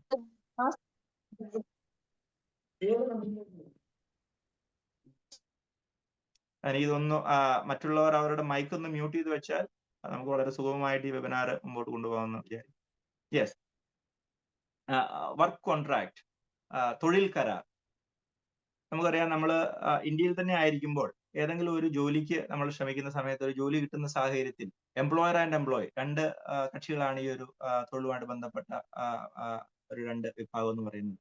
അപ്പോൾ ഒരു എംപ്ലോയറും എംപ്ലോയിയും തമ്മിൽ അവരുടെ തൊഴിലുമായിട്ട് ബന്ധപ്പെട്ട കാര്യങ്ങൾ പറഞ്ഞുറപ്പിക്കുന്ന ഒരു ലീഗൽ ഡോക്യുമെന്റ് ആണ് ഒരു തൊഴിൽ കരാർ അല്ലെങ്കിൽ വർക്ക് കോൺട്രാക്ട് എന്ന് പറയുന്നത്. നമ്മൾ ഇന്ത്യയിൽ തന്നെ ഒരു ജോലി ചെയ്യുന്ന ഒരു സാഹചര്യത്തിൽ ഈ പറഞ്ഞ തൊഴിൽ കരാറിന് വലിയൊരു പ്രസക്തിയാണുള്ളത്. കാരണം എന്തെങ്കിലും രീതിയിലുള്ള തർക്കം പിന്നീട് വന്നു കഴിഞ്ഞാൽ ഈ വർക്ക് കോൺട്രാക്റ്റിൽ എന്ത് പറയുന്നു അതനുസരിച്ചാണ് കോടതികൾ ഈ വിഷയത്തിൽ തീരുമാനമെടുക്കുക. വർക്ക് കോൺട്രാക്ട് എന്ന് പറയുമ്പോൾ അതിനകത്ത് എന്തുമാത്രം ശമ്പളമുണ്ട്, എന്തൊക്കെയാണ് നമ്മുടെ ആ ജോലിയുമായിട്ട് ബന്ധപ്പെട്ട terms and conditions, food and അക്കോമഡേഷന്റെ അത്തരം കാര്യങ്ങൾ, അതുപോലെ തന്നെ റിസൈൻ അതിന്റെ പ്രോസസ് എന്താണ്, നോട്ടീസ് പീരീഡ് എന്താണ്, അങ്ങനെ തൊഴിലുമായിട്ട് ബന്ധപ്പെട്ട കാര്യങ്ങളൊക്കെ പറഞ്ഞുറപ്പിക്കുന്ന ഒരു ഡോക്യുമെന്റ് ആണ്, ഒരു ലീഗൽ ഡോക്യുമെന്റ് ആണ് വർക്ക് കോൺട്രാക്ട് എന്ന് പറയുന്നത്. അപ്പൊ അത് ഇന്ത്യയിൽ തന്നെ ആ വർക്ക് കോൺട്രാക്ടിന് നമ്മുടെ ഇവിടുത്തെ രാജ്യത്ത് തന്നെ അതിന് വലിയ പ്രസക്തിയുണ്ട് ഒരു തൊഴിലുമായിട്ട് ബന്ധപ്പെട്ട ഒരു കാരണം ഇതിന്റെ ഒക്കെ ഒരു റെലവൻസ് വരുന്ന എപ്പോൾ ഒരു ഡിസ്പ്യൂട്ട് വരുമ്പോഴാണ്. ഒരു തർക്കം ഉണ്ടായി കഴിഞ്ഞാൽ നമ്മുടെ ഇവിടുത്തെ കോടതികൾ ആ കോടതി അതിനകത്ത് ആ തർക്കത്തിന് പരിഹാരം ഉണ്ടാക്കുന്നതിനായിട്ട് റിലൈ ചെയ്യുന്ന ഫസ്റ്റ് ഡോക്യുമെന്റ് എന്ന് പറയുന്നത് അവരുടെ വർക്ക് കോൺട്രാക്റ്റിൽ എന്ത് പറയുന്നു അതിലാണ്. കാരണം അത് രണ്ടുപേരും സൈൻ ചെയ്ത ഒരു അക്സെപ്റ്റഡ് ഡോക്യുമെന്റ് ആണ്. അതനുസരിച്ചാണ് ഡിസ്പ്യൂട്ട്സ് എപ്പോഴും ഡിസൈഡ് ചെയ്യപ്പെടുക. വിദേശ രാജ്യത്തേക്ക് പോകുമ്പോഴും ഈ പറഞ്ഞ സെയിം കാര്യം ആപ്ലിക്കബിൾ ആണ്. വിദേശ രാജ്യത്തേക്ക് പോകുന്ന ഒരു സാഹചര്യത്തിൽ ഈ തൊഴിൽ കരാറിന്റെ പ്രസക്തി നമുക്ക് അല്പം കൂടെ കൂടുതലാണെന്ന് പറയാം. അപ്പൊ അതിൽ ആ തൊഴിൽ കരാറിൽ പറയുന്നുണ്ട് ഏത് ജോലിക്കാണ് വിദേശ രാജ്യത്തേക്ക് നിങ്ങൾ പോകുന്നത്, അതുപോലെ തന്നെ എന്താണ് നിങ്ങളുടെ ശമ്പളം, അത് മന്ത്ലി ആണോ ആനുവലി ആണോ, എന്താണ് നിങ്ങളുടെ ടോട്ടൽ റെമ്യൂണറേഷൻ, അതുപോലെ തന്നെ നിങ്ങളുടെ വർക്കിംഗ് അവേഴ്സ് എത്രയാണ്. നമുക്കറിയാം നമ്മുടെ രാജ്യത്ത് തൊഴിലുമായിട്ട് ബന്ധപ്പെട്ട കൃത്യമായ കാര്യങ്ങൾ ഡിഫൈൻ ചെയ്തിട്ടുണ്ട്. ഒരു ദിവസം ഇത്ര മണിക്കൂറിൽ കൂടുതൽ, അല്ലെങ്കിൽ ഒരു ആഴ്ചയിൽ ഇത്ര മണിക്കൂർ കൂടുതൽ, ഇത്ര ഇന്റർവെൽസ്, അങ്ങനെ അതെല്ലാം കാര്യങ്ങൾ നമ്മുടെ ഇവിടുത്തെ നിയമവ്യവസ്ഥയിൽ ഈ കാര്യങ്ങളൊക്കെ പറഞ്ഞിരിക്കുന്ന പോലെ തന്നെ ഓരോ രാജ്യത്തും അവരുടേതായ സിസ്റ്റം ഉണ്ട്. അപ്പൊ ആ രാജ്യത്ത് എന്താണ് ആ തൊഴിലുമായിട്ട് ബന്ധപ്പെട്ട കാര്യങ്ങൾ, അത് ദിവസേനയുള്ള ജോലിയെ സംബന്ധിച്ച്, അല്ലെങ്കിൽ വീക്ക്ലി ആകാം, മന്ത്ലി ആകാം, അതുപോലെ തന്നെ ഇയർലി ആകാം, എത്ര ദിവസമാണ് നിങ്ങളുടെ അവധി ദിവസങ്ങൾ, അതുപോലെ തന്നെ നിങ്ങൾക്കുള്ള ടിക്കറ്റ്സ് ടു ആൻഡ് ഫ്രോ, ഇവിടുന്ന് അങ്ങോട്ടും അവിടുന്ന് തിരിച്ചുമുള്ള ഇയർലി ഉള്ള ടിക്കറ്റ്സിന്റെ ഉള്ള പ്രൊവിഷൻസ് എന്തൊക്കെയാണ്, എന്തുമാത്രം ടാക്സ് ആണ് നിങ്ങളുടെ ഈ ഒരു ശമ്പളത്തിൽ നിന്നും അവർ ഡിഡക്ട് ചെയ്യാനായിട്ട് പോകുന്നത്, അതുപോലെ തന്നെ ഫുഡ് ആൻഡ് അക്കോമഡേഷൻ അത് എംപ്ലോയറുടെ ലയബിലിറ്റി ആണോ അതോ നിങ്ങൾ തന്നെ വഹിക്കുന്നുണ്ട്. ഇതെല്ലാം ഇത്തരം കാര്യങ്ങളൊക്കെ വിശദീകരിച്ച് പറയുന്ന ഒരു ഡോക്യുമെന്റ് ആണ് വർക്ക് കോൺട്രാക്ട് എന്ന് പറയുന്നത്, തൊഴിൽ കരാർ എന്ന് പറയുന്നത്. അപ്പൊ പലപ്പോഴും ഞാൻ കണ്ടുവരാറായിട്ടുള്ളത് ഒരു വർക്ക് കോൺട്രാക്ട് നമ്മുടെ ഏജൻസി അയച്ചു കൊടുക്കുമ്പോൾ കണ്ണും പൂട്ടി അത് ഒപ്പിട്ട് ഒന്ന് കൊടുക്കുക. കാരണം ആരോ തുടക്കത്തിൽ പറഞ്ഞു എങ്ങനെയെങ്കിലും രക്ഷപ്പെടുക എന്നുള്ള ഒരു ചിന്തയിൽ മാത്രം നമ്മൾ നോക്കുമ്പോൾ ഇതൊന്നും നമ്മളെ ബാധിക്കുന്ന ഒരു കാര്യമല്ല എന്നുള്ള രീതിയിൽ നമുക്കറിയാം. ഇന്ന് ലോൺ എടുക്കുന്ന സാഹചര്യത്തിൽ 100 കണക്കിന് പേപ്പറുകളാണ് സൈൻ ചെയ്ത് കൊടുക്കുക. ആ സമയത്തൊന്നും നമ്മൾ നോക്കില്ല, ഒന്നും വായിച്ചു നോക്കില്ല. ലോണൊക്കെ എടുത്തതിന് ശേഷം പിന്നെ തിരിച്ചടവ് മുടങ്ങുന്ന സാഹചര്യത്തിലാണ്, തർക്കം ഉണ്ടാകുന്ന സമയത്താണ് നമ്മൾ ഇതിനെക്കുറിച്ചൊക്കെ നോക്കുക. അപ്പൊ അവിടെയൊക്കെ നമുക്കറിയാം വലിയ അക്ഷരങ്ങളുടെ ഇടയിൽ കണ്ടീഷൻ സപ്ലൈ എന്ന് പറയുന്ന നമുക്ക് മനസ്സിലാക്കാൻ പറ്റാത്ത കുറെ കാര്യങ്ങൾ അതിനകത്തുണ്ട്. തർക്കം വന്നു കഴിയുമ്പോൾ ഈ സൈൻ ചെയ്ത ഡോക്യുമെന്റ് ആണ് എപ്പോഴും റെലവെന്റ് ആയിട്ട് വരിക. എന്ന് പറഞ്ഞ പോലെ തന്നെ നമ്മൾ എമിഗ്രേഷനുമായിട്ട് നമ്മൾ ആ ആസ്പെക്ട് നമ്മൾ കാണുമ്പോൾ നമ്മുടെ ആ വർക്ക് കോൺട്രാക്റ്റിന് വളരെ വലിയ പ്രാധാന്യമാണുള്ളത്. അപ്പൊ തീർച്ചയായും നമ്മുടെ മിഡിൽ ഈസ്റ്റിലേക്കൊക്കെ പോകുമ്പോൾ അവിടുന്ന് വരുന്ന വർക്ക് കോൺട്രാക്ട് പലപ്പോഴും അറബിയിലായിരിക്കും. അപ്പോ അത്തരം അറബിയിൽ വരുന്ന നമുക്ക് മനസ്സിലാക്കാൻ സാധിക്കാത്ത ഒരു ഭാഷയിലാണ് വരുന്ന ഡോക്യുമെന്റ്, നമ്മൾ തീർച്ചയായിട്ടും ട്രാൻസ്ലേറ്റ് ചെയ്ത് അതിന്റെ കണ്ടീഷൻസ് ഒക്കെ മനസ്സിലാക്കിയതിനു ശേഷം മാത്രമേ അത് സൈൻ ചെയ്യാവുള്ളൂ. അതുപോലെ തന്നെ ഒരു ഡിസിഷൻ മേക്കിംഗ് എന്ന് പറയുന്ന ഒരു പ്രോസസ്സ് ഇപ്പോഴത്തെ രീതിയിലുണ്ട്. കാരണം നമുക്കറിയാം നമ്മുടെ രാജ്യത്ത് തന്നെ പല സ്ഥലങ്ങളിലും നമ്മൾക്ക് നല്ല രീതിയിലുള്ള തൊഴിൽ സാധ്യതകൾ കിട്ടുമ്പോൾ ചില സ്ഥലങ്ങളിലേക്ക് നമ്മളിത് പോകുന്നത് കൊണ്ട് പ്രസക്തിയുണ്ടോ പ്രയോജനമുണ്ടോ എന്നുള്ള കാര്യമൊക്കെ ഒരു ഡിസിഷൻ മേക്കിംഗ് ഈ വിഷയത്തിൽ തീർച്ചയായിട്ടും നമ്മുടെ ആ വർക്ക് കോൺട്രാക്ട് ഒക്കെ എടുത്ത് നമ്മളൊന്ന് പരിശോധിക്കേണ്ടതാണ്. കാരണം നമ്മൾ ഈ പറഞ്ഞ ഫുഡ് ആൻഡ് അക്കോമഡേഷൻ ഒക്കെ ഇതിൽ അവൈലബിൾ ആണ്.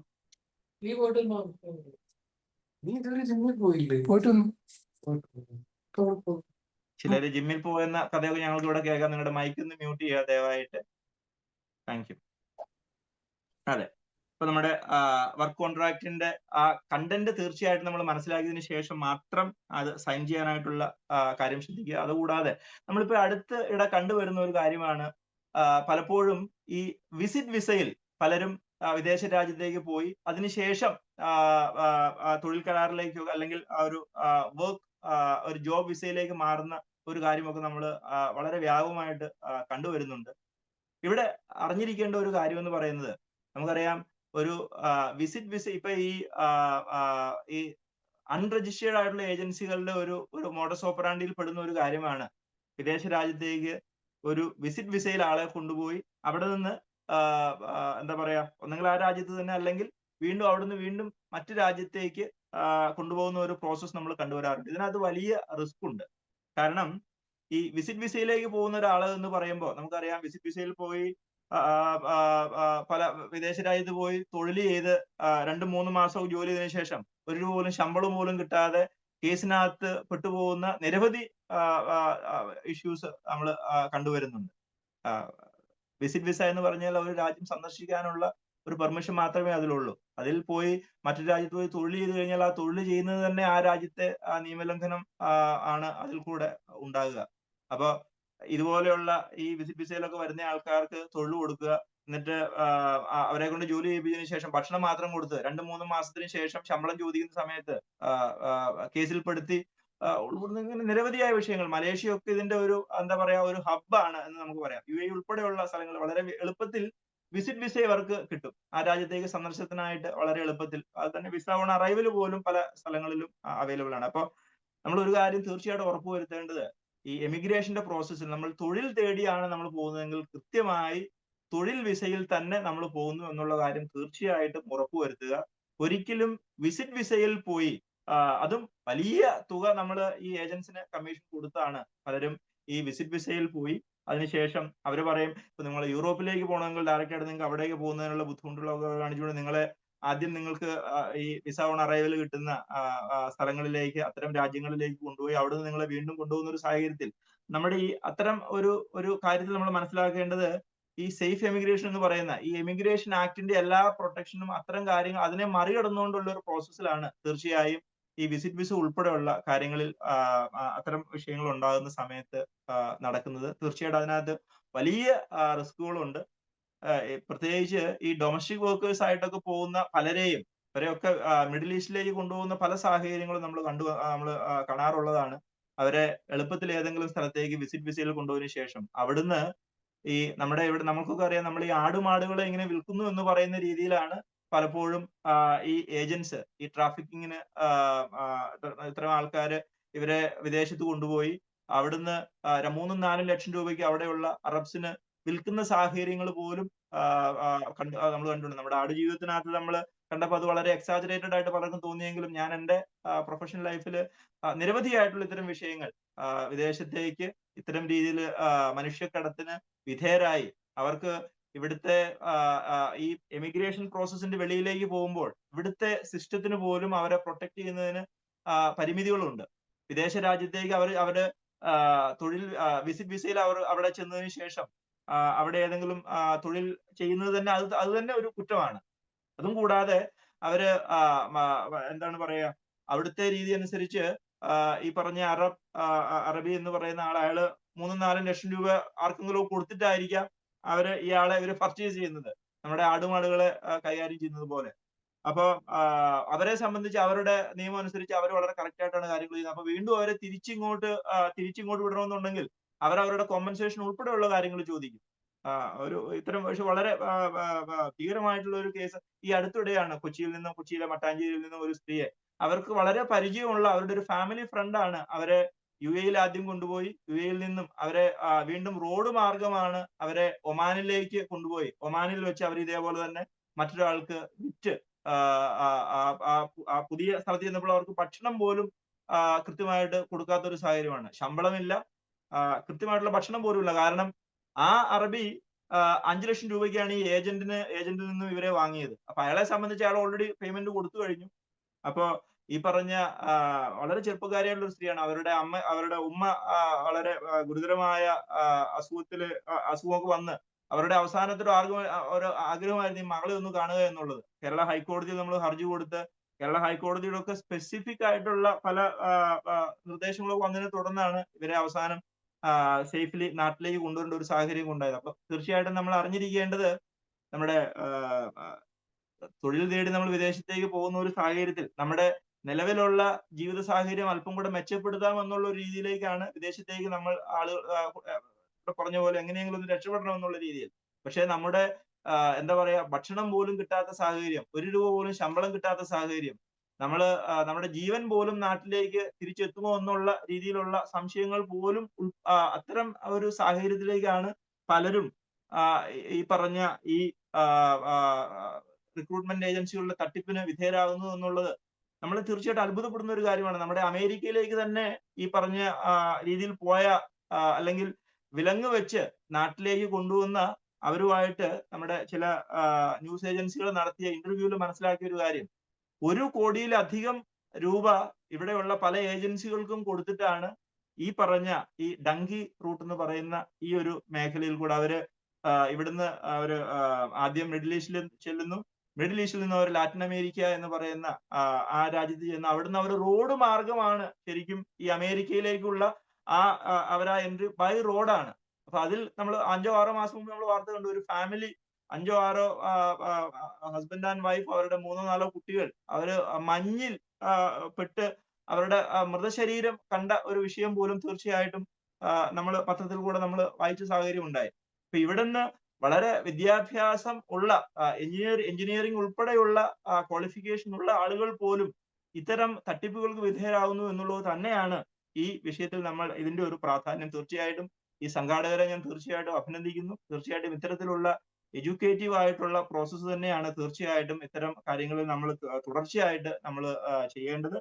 ഈ എമിഗ്രേഷൻ എന്ന് പറയാം, എങ്ങനെയെങ്കിലും വിദേശത്ത് എത്തണം എന്നുള്ള ഒരു ചിന്തയിൽ ഒരുപാട് അപകടങ്ങൾ പതിയിരിക്കുന്നു എന്നുള്ള കാര്യം തീർച്ചയായിട്ടും നമ്മൾ മനസ്സിലാക്കിയിരിക്കേണ്ടതാണ്. നമ്മുടെ ഈ തൊഴിലുമായിട്ട് വിദേശത്തേക്ക് പോകുന്ന ആൾക്കാർ മാത്രമേ ഈ നിലവിലുള്ള ഇന്ത്യൻ എമിഗ്രേഷൻ ആക്ട്, ഈ കുടിയേറ്റ നിയമത്തിന്റെ പരിധിയിൽ വരുന്നുള്ളൂ.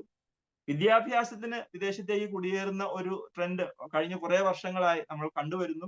സ്റ്റഡി ഇൻ അബ്രോഡ് എന്ന് പറയുന്ന വിദേശത്തേക്ക് പഠനത്തിനായിട്ട് പോകുന്ന ആളുകൾ നിലവിലുള്ള ഈ കുടിയേറ്റ നിയമത്തിന്റെ ഈ പറഞ്ഞ പ്രോസസ്സിൽ അവര് കവേർഡ് അല്ല. അപ്പൊ അതുകൊണ്ട് സ്റ്റുഡൻസുമായിട്ട് ബന്ധപ്പെട്ട റിക്രൂട്ട്മെന്റ് ഏജൻസികൾ അവർക്ക് നിലവിലുള്ള ഈ നിയമത്തിന്റെ ആനുകൂല്യം അവർക്ക് കിട്ടുന്നില്ല. അപ്പൊ അതുകൊണ്ട് തന്നെ അതുമായിട്ട് ബന്ധപ്പെട്ട് വ്യാപകമായ തട്ടിപ്പുകൾ നമ്മൾ കണ്ടുവരുന്ന ഒരു സാഹചര്യത്തിൽ നിലവിലുള്ള ഈ നിയമം അമെൻഡ് ചെയ്യണമെന്ന് പറഞ്ഞുകൊണ്ടുള്ള ഡിമാൻഡ്സ് വളരെ വർഷങ്ങളായി നമ്മുടെ വിദേശകാര്യ മന്ത്രാലയത്തിന്റെ പരിഗണനയിലാണ്.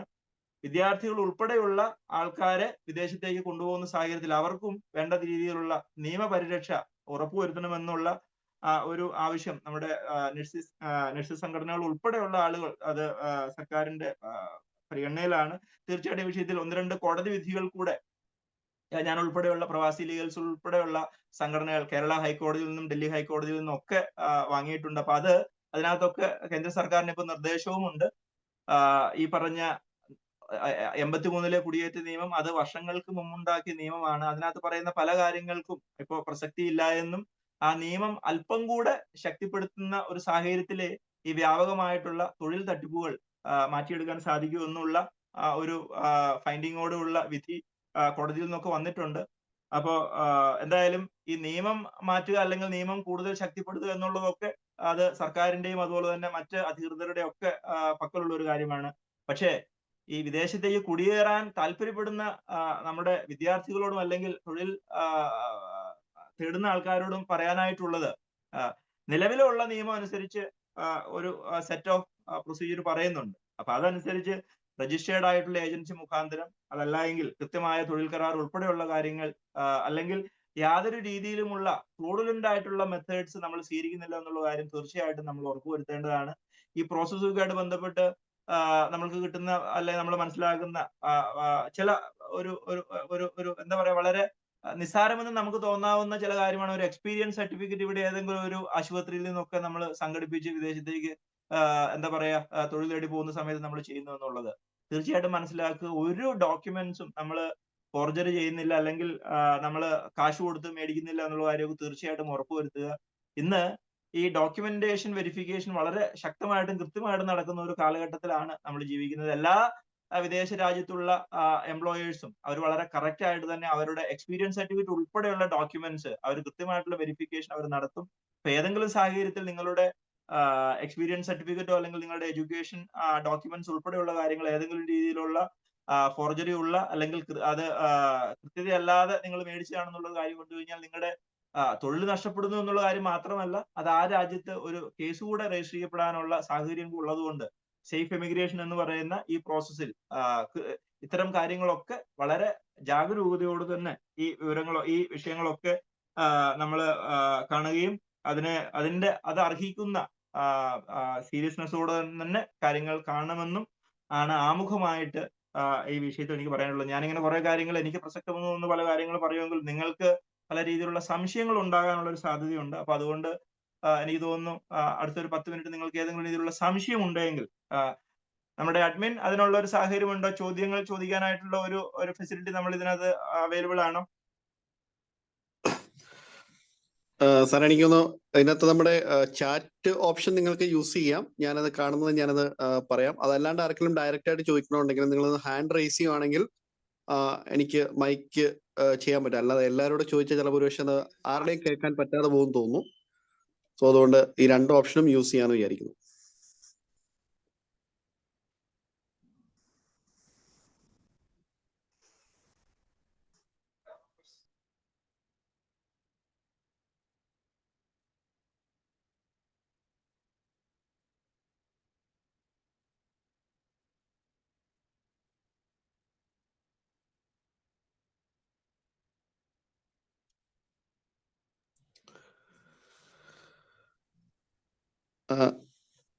ചാറ്റ് ബോക്സ് വന്നിരിക്കുന്ന ഒരു ക്വസ്റ്റ്യൻ എന്ന് പറഞ്ഞാൽ MWT ഏജൻസി ഗുഡ് ആണോ? അത് ഞാൻ സാറ് പറയുന്നതിന് മുമ്പ് ഞാൻ ഒരു കാര്യം സൂചിപ്പിച്ചോട്ടെ. നിങ്ങളൊരു ഒരു ഏജൻസിയുടെ ഒരു ഷോർട്ട് നെയിം എന്തെങ്കിലും ഒരു പേര് മാത്രം എടുത്താൽ അത് ഗുഡ് ആണോ ഇത് ഗുഡ് ആണോ എന്ന് ചോദിക്കുന്നതിലുപരിയായിട്ട് നിങ്ങൾ ഇതിന്റെ ആ ഒരു ഫുൾ ഇമ്പോർട്ടൻസ് മനസ്സിലാക്കി ചോദിക്കുക. കാരണം ഏജൻസികൾ ഒരു കുറഞ്ഞതൊരു 10,000-ന് മുകളിൽ ലിസ്റ്റുകളിൽ തന്നെ ഉണ്ട്. അപ്പം അല്ലാത്ത ഏജൻസികൾ ബാക്കി. അപ്പൊ നമ്മളൊരു ഏജൻസിയുടെ പർട്ടിക്കുലർ നെയിം എടുത്ത് പെട്ടെന്ന് അത് ഗുഡ് ആണോ ബാഡ് ആണോ ചോദിക്കുന്നതിൽ അർത്ഥമുണ്ടെന്ന് തോന്നുന്നില്ല. നമ്മുടെ എല്ലാ ഗ്രൂപ്പിലും നമ്മൾ എല്ലാ ആഴ്ചകളിലും active RA list recruiting agency licence ഉള്ള ലിസ്റ്റുകൾ നമ്മൾ പ്രൊവൈഡ് ചെയ്യാറുണ്ട്. അത് ബേസ്ഡ് ആയിട്ട് ഞാനൊരു ചോദ്യം സ്റ്റാർട്ട് ചെയ്തുകൊണ്ട് എനിക്ക് അപ്പോഴത്തേക്കും പിള്ളേർ കുറച്ചുകൂടി ഇന്ററാക്ഷൻ ആവും തോന്നുന്നു. സാറേ, ആക്റ്റീവ് RA ലിസ്റ്റ് നമ്മൾ എല്ലാ ഗ്രൂപ്പുകളും തന്നെ നമ്മുടെ കുട്ടികൾക്ക് വേണ്ടി പ്രസിദ്ധീകരിക്കാറുണ്ട്. അപ്പം അങ്ങനെ ഒരു ലിസ്റ്റിനകത്തുനിന്ന് ഒരു ഏജൻസിയുടെ പേര് നമ്മൾ എടുത്ത് പറയുകയാണെങ്കിൽ ഓക്കെ, അവരെ നമുക്ക് പരിപൂർണമായിട്ട് വിശ്വസിക്കാമോ? അതിനപ്പുറത്തേക്ക് നമ്മൾ എന്തെങ്കിലും നോക്കേണ്ടതായിട്ടുണ്ടോ ആ ഒരു പർട്ടിക്കുലർ ഏജൻസിയുടെ പേരിൽ? യെസ്, വളരെ പ്രസക്തമായ ഒരു കാര്യമാണ് ചോദ്യ രൂപേണ വന്നത്. ഇത് എല്ലാവരും, അതായത് ഒരു തൊഴിൽ തേടി പോകുന്ന സമയത്ത് ഒരു ഏജൻസിയുടെ പേരാണ് ആദ്യം നമ്മുടെ മുമ്പിലേക്ക് വരും. അപ്പൊ ഏജൻസി ക്രെഡിബിലിറ്റി ഉള്ളതാണോ? അതുപോലെ തന്നെ അതിനോട് അനുബന്ധമായിട്ട് നമുക്ക് പറയാം, ഇപ്പൊ വിദേശത്തേക്ക് നമ്മൾ പോകുമ്പോൾ അവിടെയുള്ള നമുക്ക് ആ തൊഴില് ഓഫർ ചെയ്യുന്ന ഹോസ്പിറ്റൽ ആയിക്കോട്ടെ, അല്ലെങ്കിൽ ആ ഏജൻസി ക്രെഡിബിൾ ആണോ എന്നുള്ള ചോദ്യങ്ങളൊക്കെ തീർച്ചയായിട്ടും അത് നമ്മൾ ആ ആദ്യ പ്രോസസ്സിൽ അത് എത്രത്തോളം നമുക്ക് വെരിഫൈ ചെയ്യാൻ പറ്റുമോ, എത്രത്തോളം അതിന്റെ ഡീറ്റെയിൽസ് നമുക്ക് എടുക്കാൻ സാധിക്കുമോ അത്രത്തോളം നല്ലതാണ് എന്നുള്ളതാണ് പ്രാഥമികമായിട്ട് ആ വിഷയത്തിൽ പറയാനായിട്ടുള്ളത്. അപ്പോ ചോദ്യത്തിൽ എന്താ പറയാ, ഒരു ഏജൻസി വളരെ നല്ലതാണോ എന്നുള്ളൊരു ചോദ്യമാണ് തീർച്ചയായിട്ടും വന്നത്. ഇപ്പൊ ഏജൻസി എന്ന് പറയുന്നത് ചില ആളുകളെ സംബന്ധിച്ച് അത് വളരെ നല്ല ഏജൻസി ആയിരിക്കാം, പക്ഷെ മറ്റു ചിലരെ സംബന്ധിച്ച് അത് അവർക്ക് അവരുടെ എക്സ്പീരിയൻസ് വളരെ മോശമായിരിക്കാം. അപ്പോ തീർച്ചയായിട്ടും നമ്മുടെ ഇന്നത്തെ ആ ഒരു ഏജൻസിയുടെ അല്ലെങ്കിൽ ഏതെങ്കിലും ഒരു ഏജൻസിയുടെ പേരെന്നതിനേക്കാളും കൂടുതൽ നമ്മൾ തീർച്ചയായിട്ടും ഉറപ്പുവരുത്തേണ്ടത്, ഒന്ന്, ഈ ഏജൻസി രജിസ്റ്റേർഡ് ആണോ അല്ലയോ എന്നുള്ളതാണ് തീർച്ചയായിട്ടും നമ്മൾ ഉറപ്പുവരുത്തേണ്ടത്. കുടിയേറ്റ നിയമം അനുസരിച്ച്, എമിഗ്രേഷൻ ആക്ട് അനുസരിച്ച് പ്രോപ്പർ ആയിട്ടുള്ള രജിസ്റ്റേർഡ് ആയിട്ടുള്ള ഒരു ഏജൻസി ആണ് എന്നുള്ളതാണ് തീർച്ചയായിട്ടും നമ്മൾ ഉറപ്പുവരുത്തേണ്ടത്. അത് ഉറപ്പുവരുത്താനായിട്ട് നമ്മുടെ തീർച്ചയായിട്ടും ശ്രീ ഷാനി പറഞ്ഞ പോലെ നമ്മൾ ആ ലിസ്റ്റിന്റെ ഡീറ്റെയിൽസ് നമ്മൾ പ്രസിദ്ധീകരിക്കാറുണ്ട്. അതുപോലെ തന്നെ നിങ്ങൾക്ക് അത് ഓൺലൈനിൽ അത് വെരിഫൈ ചെയ്യാം. ഈ മൈഗ്രേറ്റ് എന്ന് പറയുന്ന ആ പോർട്ടലിൽ കൂടെ നിങ്ങൾക്ക് അത് വെരിഫൈ ചെയ്യാം. അതിലും കൂടാതെ നിങ്ങൾക്ക് വീണ്ടും അതിനകത്ത് എന്തെങ്കിലും സംശയം ഉണ്ടെങ്കിൽ തീർച്ചയായിട്ടും അതിൽ ആ ഹെൽപ്പ് ലൈൻ നമ്പറിൽ വിളിച്ചു കഴിഞ്ഞാൽ അവിടെ നിങ്ങൾക്ക് ഇൻഫർമേഷൻ കിട്ടും. നോർക്കയായിട്ട് ബന്ധപ്പെട്ട് കഴിഞ്ഞാൽ നോർക്ക ഇതിന്റെ ഈ പറഞ്ഞ ഏജൻസിയുടെ ക്രെഡിബിലിറ്റിയെ കുറിച്ച് തീർച്ചയായിട്ടും നമുക്ക് ഇൻഫർമേഷൻ തരും. ഒരു രജിസ്റ്റേർഡ് ഏജൻസിയിൽ കൂടെ നമ്മൾ പോകുമ്പോഴും പലപ്പോഴും ബുദ്ധിമുട്ടുകൾ വരാറുണ്ട്. കാരണം വിദേശത്ത് ചെന്ന് കഴിയുമ്പോൾ പല രീതിയിലുള്ള നമ്മൾ പറഞ്ഞ തൊഴിലായിരിക്കില്ല ചിലപ്പോൾ കിട്ടുക, അല്ലെങ്കിൽ അതിന്റെ ഡെസിഗ്നേഷൻ വ്യത്യാസം വരും, അല്ലെങ്കിൽ നമ്മുടെ ഡ്യൂട്ടിയായിട്ട് ബന്ധപ്പെട്ട പല രീതിയിലുള്ള മാറ്റങ്ങളൊക്കെ വരാനുള്ള സാധ്യതയുണ്ട്. ഒരു രജിസ്റ്റേർഡ് ആയിട്ടുള്ള ഏജൻസി മുഖാന്തരമാണ് നമ്മൾ പോകുന്നതെങ്കിൽ തീർച്ചയായിട്ടും നമുക്ക് ആ ഏജൻസിയോട് നമുക്ക് ആവശ്യപ്പെടാം, നമ്മുടെ പ്രശ്നം അവരുടെ അടുത്ത് നമുക്ക് പറയാം.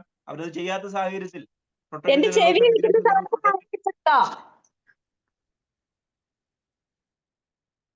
മറ്റുള്ളവർ അവരുടെ മൈക്ക് ഒന്ന് മ്യൂട്ട് ചെയ്യണമെന്ന് ദയവായിട്ട് റിക്വസ്റ്റ് ചെയ്യുന്നു. അപ്പോ ഈ പറഞ്ഞ ഏതെങ്കിലും ബുദ്ധിമുട്ടുകൾ വിദേശ രാജ്യത്ത് നമ്മൾ നേരിടേണ്ടി വരുന്ന ഒരു സാഹചര്യത്തിൽ രജിസ്റ്റേർഡ് ആയിട്ടുള്ള ഏജൻസി മുഖാന്തരമാണ് നമ്മൾ പോയിട്ടുള്ളത് എങ്കിൽ ആ ഏജൻസി നമ്മുടെ റിക്വസ്റ്റ് അവര് കൺസിഡർ ചെയ്യാത്ത സാഹചര്യത്തിൽ പ്രൊട്ടക്ടേഴ്സ് ഓഫ് എമിഗ്രൻസ് മുഖാന്തരം ഈ ഏജൻസിക്കെതിരെ നടപടി സ്വീകരിക്കാനുള്ള എല്ലാ സാധ്യതകളും ഉണ്ട്. തീർച്ചയായിട്ടും ഞാൻ പറഞ്ഞല്ലോ, ഒരു ഏജൻസി രജിസ്റ്റർ ചെയ്യുന്ന സമയത്ത് അവരുടെ ഡെപ്പോസിറ്റ് തുക ഉൾപ്പെടെയുള്ള കാര്യം ഗവൺമെന്റ് കയ്യിലുണ്ട്. തീർച്ചയായും ഒരു ഏജൻസി എപ്പോഴും അവരുടെ ലൈസൻസിനെ അഫക്ട് ചെയ്യുന്ന ഒരു സാഹചര്യത്തിൽ അവർ വളരെ പെട്ടെന്ന് തന്നെ ഇത്തരം പ്രശ്നങ്ങൾ ഉണ്ടായി കഴിഞ്ഞാൽ അതിന് പരിഹാരം കണ്ടുപിടിക്കാനുള്ള ഒരു ശ്രമം കൂടി നടത്താറുണ്ട്. അപ്പോൾ ഏജൻസി രജിസ്റ്റേർഡ് ആണെന്നുള്ള കാര്യം ഉറപ്പുവരുത്തുക. അതുപോലെ തന്നെ തീർച്ചയായും നമുക്കറിയാം ഇപ്പോ നമ്മൾ ഏത് പ്രോസസ്സും നമ്മൾ ഒരു ചെറിയ ഒരു മൊബൈൽ ഫോൺ മേടിക്കുന്ന ഒരു സാഹചര്യത്തിൽ പോലും നമ്മൾ അതിന്റെ റിവ്യൂസ് നമ്മൾ നോക്കാറുണ്ട്.